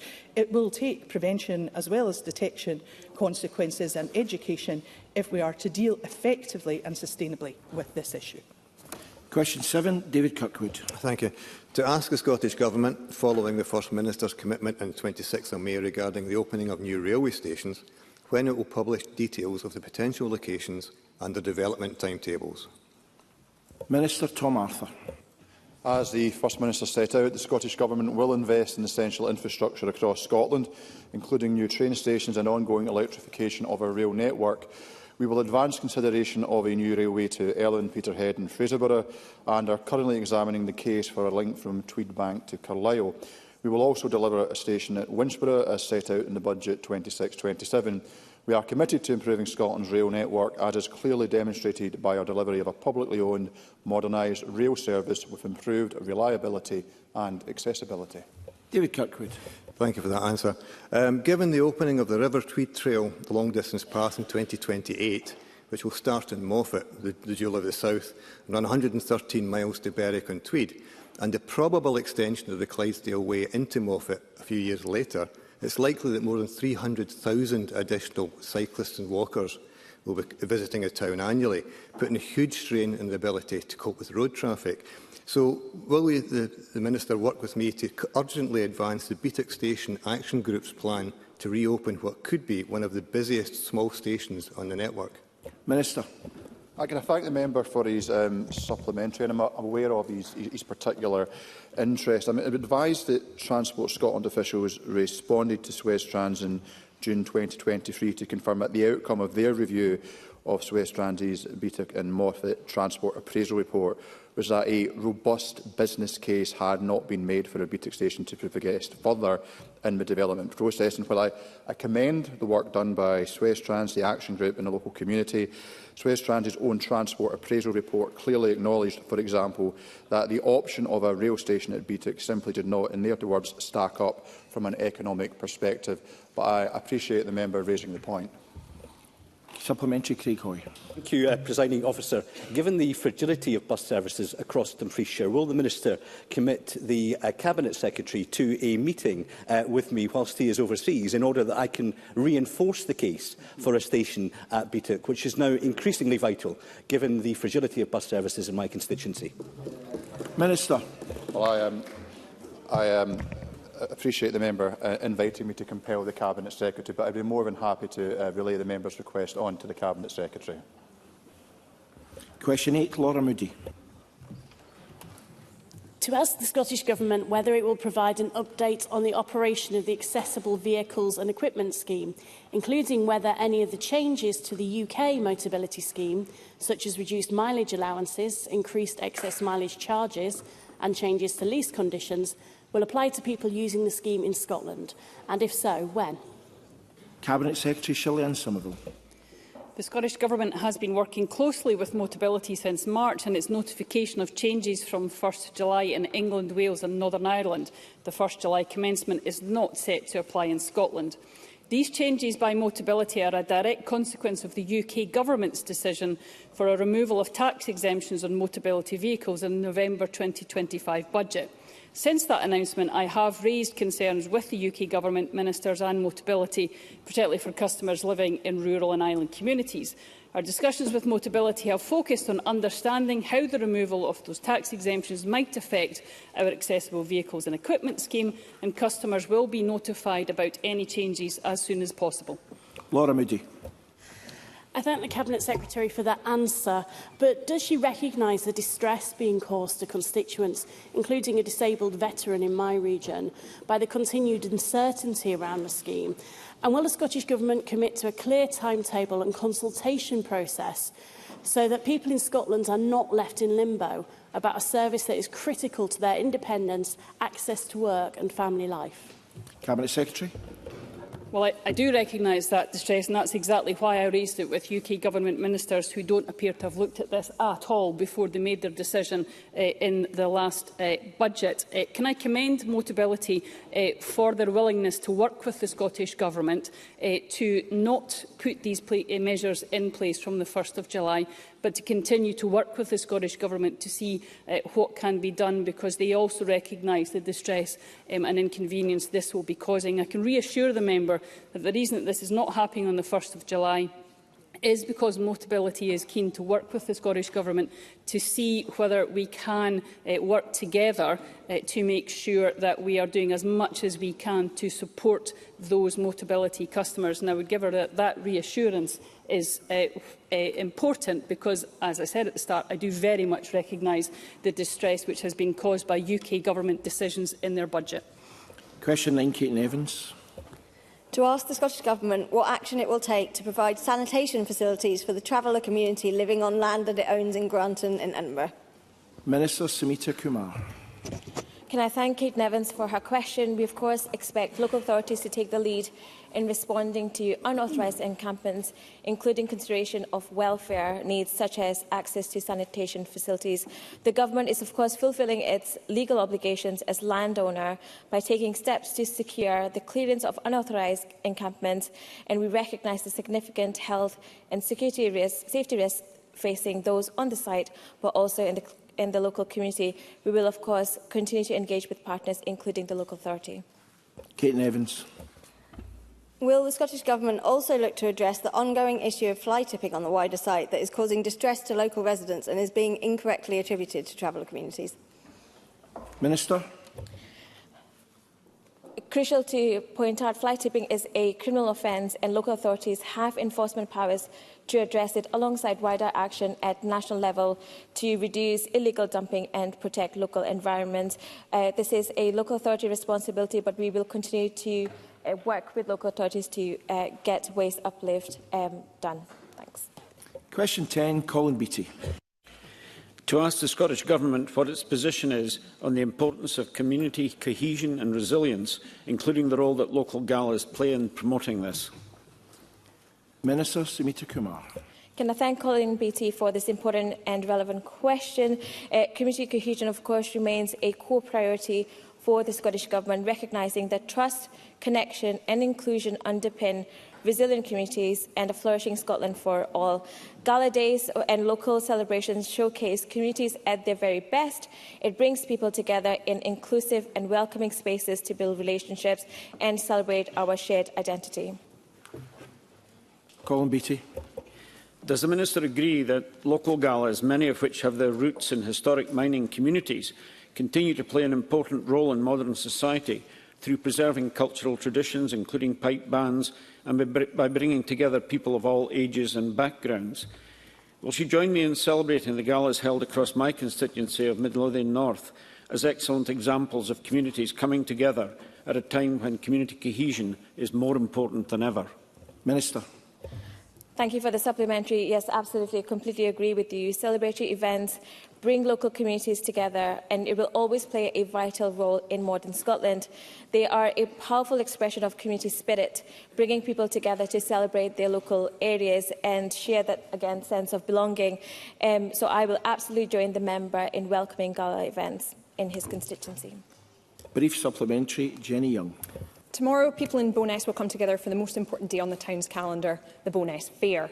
Now, there has long been a friendly rivalry between my hometown of Linlithgow and neighbouring Bo'ness. So in that spirit of community cohesion, will the Minister join me in wishing Queen-elect Holly, the full retinue from the Grange School and the whole town a really successful fair day tomorrow? Minister. Thank you very much, Jenny Young, for your supplementary. I probably won't comment on the rivalry between Bo'ness and Linlithgow, but of course I will welcome the celebration in your local community. Thank you very much, colleagues. That concludes general questions for today. The next item of business is First Minister's questions for party leaders. And of course, it's slightly different this week because question 1 is for Alex Cole-Hamilton. And I call Alex Cole-Hamilton. Thank you very much indeed, Presiding Officer. Presiding Officer, I'm sure everyone in this chamber will join me in expressing solidarity with Scotland's Muslim community after the brutal and unprovoked attacks on the streets of Edinburgh last weekend. That community's response to those attacks has not been one of violence or revenge. It has been a plea for tolerance and for understanding. And in a society where that feels increasingly rare, we would all do well to listen to them.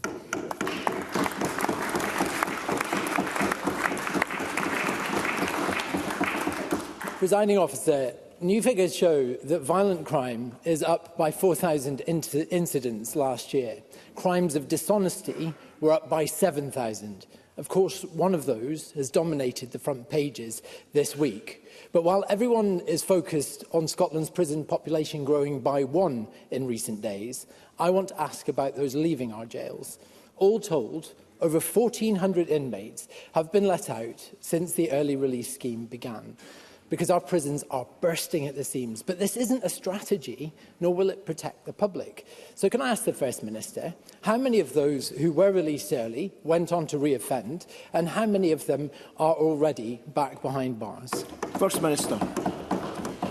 First of all, can I associate myself unreservedly with the comments that Mr Cole-Hamilton made about the feelings in the Muslim community? On Monday, I visited the Broomhouse Mosque, along with Samita Kumar, and the Andale Street Mosque in Edinburgh with Ben McPherson. And of course, the Broomhouse Mosque is twinned with the Blackhall Mosque, which I think is probably in Mr Cole-Hamilton's constituency. If not, it is very close by. The feeling of unease is palpable in the community, and as I indicated in my answers on Tuesday, I met young men who were the victims of the attacks last Friday, and my heart goes out to them for the trauma and the physical injury that they have suffered. And I reiterate my absolute wholehearted commitment to give the leadership in Scotland to ensure that we live in a tolerant and inclusive country at all times. In relation to the prison population, as Parliament is aware, because the Government has been very transparent with Parliament over the course of the last 2.5 years, the prison population has been rising significantly. The Government has taken forward, with parliamentary consent, measures which have resulted in the early release of certain prisoners, although there are significant exemptions in place. And the Justice Secretary will lead a debate on the prison population and our strategy in response to the sentencing, the Penal Commission's report that we received before the election later on this afternoon. I don't have the details about reoffending in front of me, but I'm happy to write to Mr Cole-Hamilton on that point. Alex Cole-Hamilton. I'm grateful for that reply. We can be sure it isn't zero, and for as long as we don't have a proper strategy around prison capacity, around rehabilitation, and around clearing down the court's backlog, and then early release will be in a revolving door with people going in and out and back into our prisons. Our justice system, Presiding Officer, is in crisis. So we need that strategy, and Lib Dems will, of course, play our part in that. But we also need to use the tools that we have right now. Presiding Officer, sexual crime is the highest it's been since 1971. Rape Crisis describes that as shameful and sharp. And many of those assaults will have been committed by a partner. Yet the domestic abuse protections that this Parliament agreed to 5 years ago are still not in place. So can I ask the First Minister, when will his government stop dragging its feet, act on the will of this Parliament and restore the public's faith in our broken justice system? First Minister. Sir, I'm advised that the figures on return to custody, which is not quite the same point that Mr Cole-Hamilton is putting to me, is in the first tranche of the prisoner release scheme 13% and in the second tranche 5%. But I will furnish him with more details on this question. I share his concern about the reporting and the pursuit of sexual crime because no women should be subjected to sexual crimes and to domestic violence, and the government has in place, and we've passed legislation to address these issues. There has, of course, been a very significant increase in reporting of sexual crime and domestic violence, and very substantial increases in prosecution. That's why the prison population, that is one of the factors why the prison population is so high. So, although not all of the measures that were being passed by Parliament have been commenced, I don't think it's a fair characterisation to say the government has been dragging its heels. But I assure Mr Cole-Hamilton that the government is entirely focused on making sure that women and girls are protected in our society, and that we have, as the recently retired Lord Advocate demonstrated, a very, very front-footed approach to ensuring the pursuit of sexual crime, and that will always be the case in this government. Russell Finlay. Thank you. I begin by congratulating Douglas Lumsden on his election as MP for Aberdeen South and welcoming our new MSP colleague James Adams to Holyrood today. Also here today are former members of the SNP's Audit and Finance Committee. At the height of Peter Murrow's crime spree, Alison Graham and Cynthia Guthrie raised concerns. Nicola Sturgeon ordered them to be quiet. John Swinney assured them there was no problem. The new Victims Minister tried to bully these whistleblowers into silence, and they back an inquiry because their testimony proves beyond any doubt that John Swinney and others enabled Peter Murrow's crimes. So will he apologise to them for his central role in this SNP scandal? First Minister. Presiding Officer, first of all, can I congratulate Douglas Lumsden on his election to the House of Commons. It will be a very exciting moment for Mr Lumsden, and I wish him well in the arduous responsibilities, particularly in the tabling of written parliamentary questions. Can I extend a warm welcome to James Adams and express my apologies that I was not here, as I should have been, for his swearing-in, but I was detained on other government business. But I wish Mr Adams a warm welcome to Parliament, and I wish him well in his parliamentary engagement on behalf of the people of the North East of Scotland. Now, Presiding Officer, I have apologised to members of the Scottish National Party for the events that have affected the party's finances, and I reiterate that apology today. But the comments that Russell Finlay makes about me are baseless, utterly and totally baseless. But we've become accustomed to that from Russell Finlay. Russell Finlay. So, as expected, no apology to the whistleblowers. The truth is, Peter Murrow should never have been free to commit these crimes. Members of the SNP Finance and Audit Committee blew the whistle, but they were bullied into quitting after being refused access to basic information. John Swinney twice went onto the BBC to say that his party's finances were completely sound. He was at the heart of the cover-up then and now. And that's why he's terrified of an inquiry, because John Swinney, the king of the SNP cover-up, is desperate to cover his own back. Isn't that the simple truth? First Minister. President, Russell Finlay is gone on about the need for an inquiry into all these issues. This must be the first time in living memory that Russell Finlay, who has championed the interests of victims, wants an inquiry into the victim of this particular case.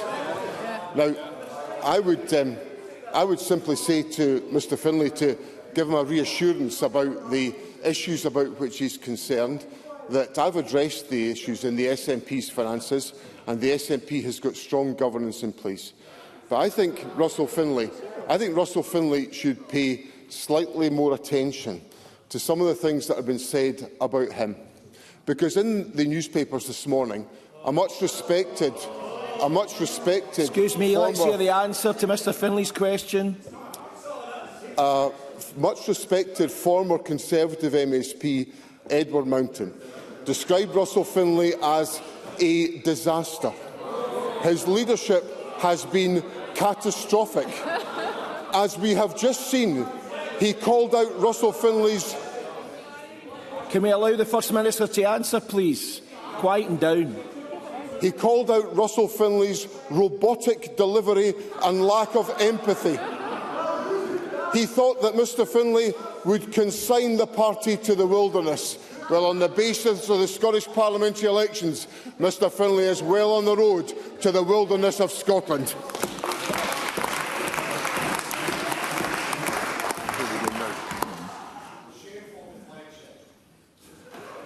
Sorry.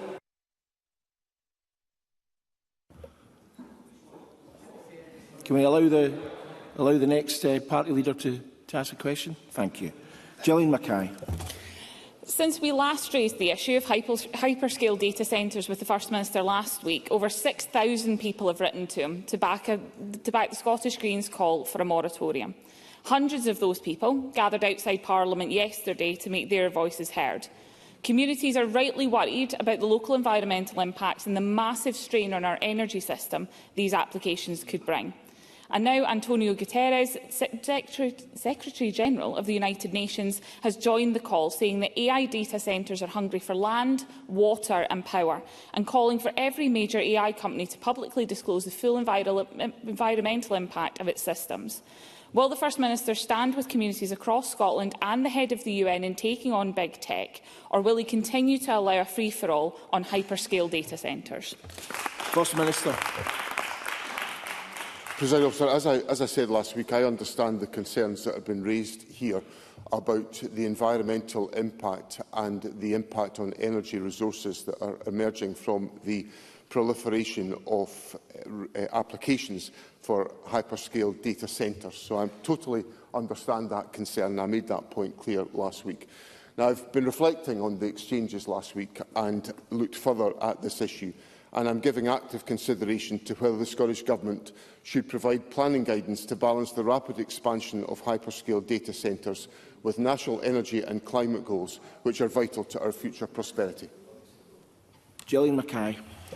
I'm pleased to hear that the First Minister is considering that, because councils themselves are saying they don't have the necessary guidance to decide on these mega plans.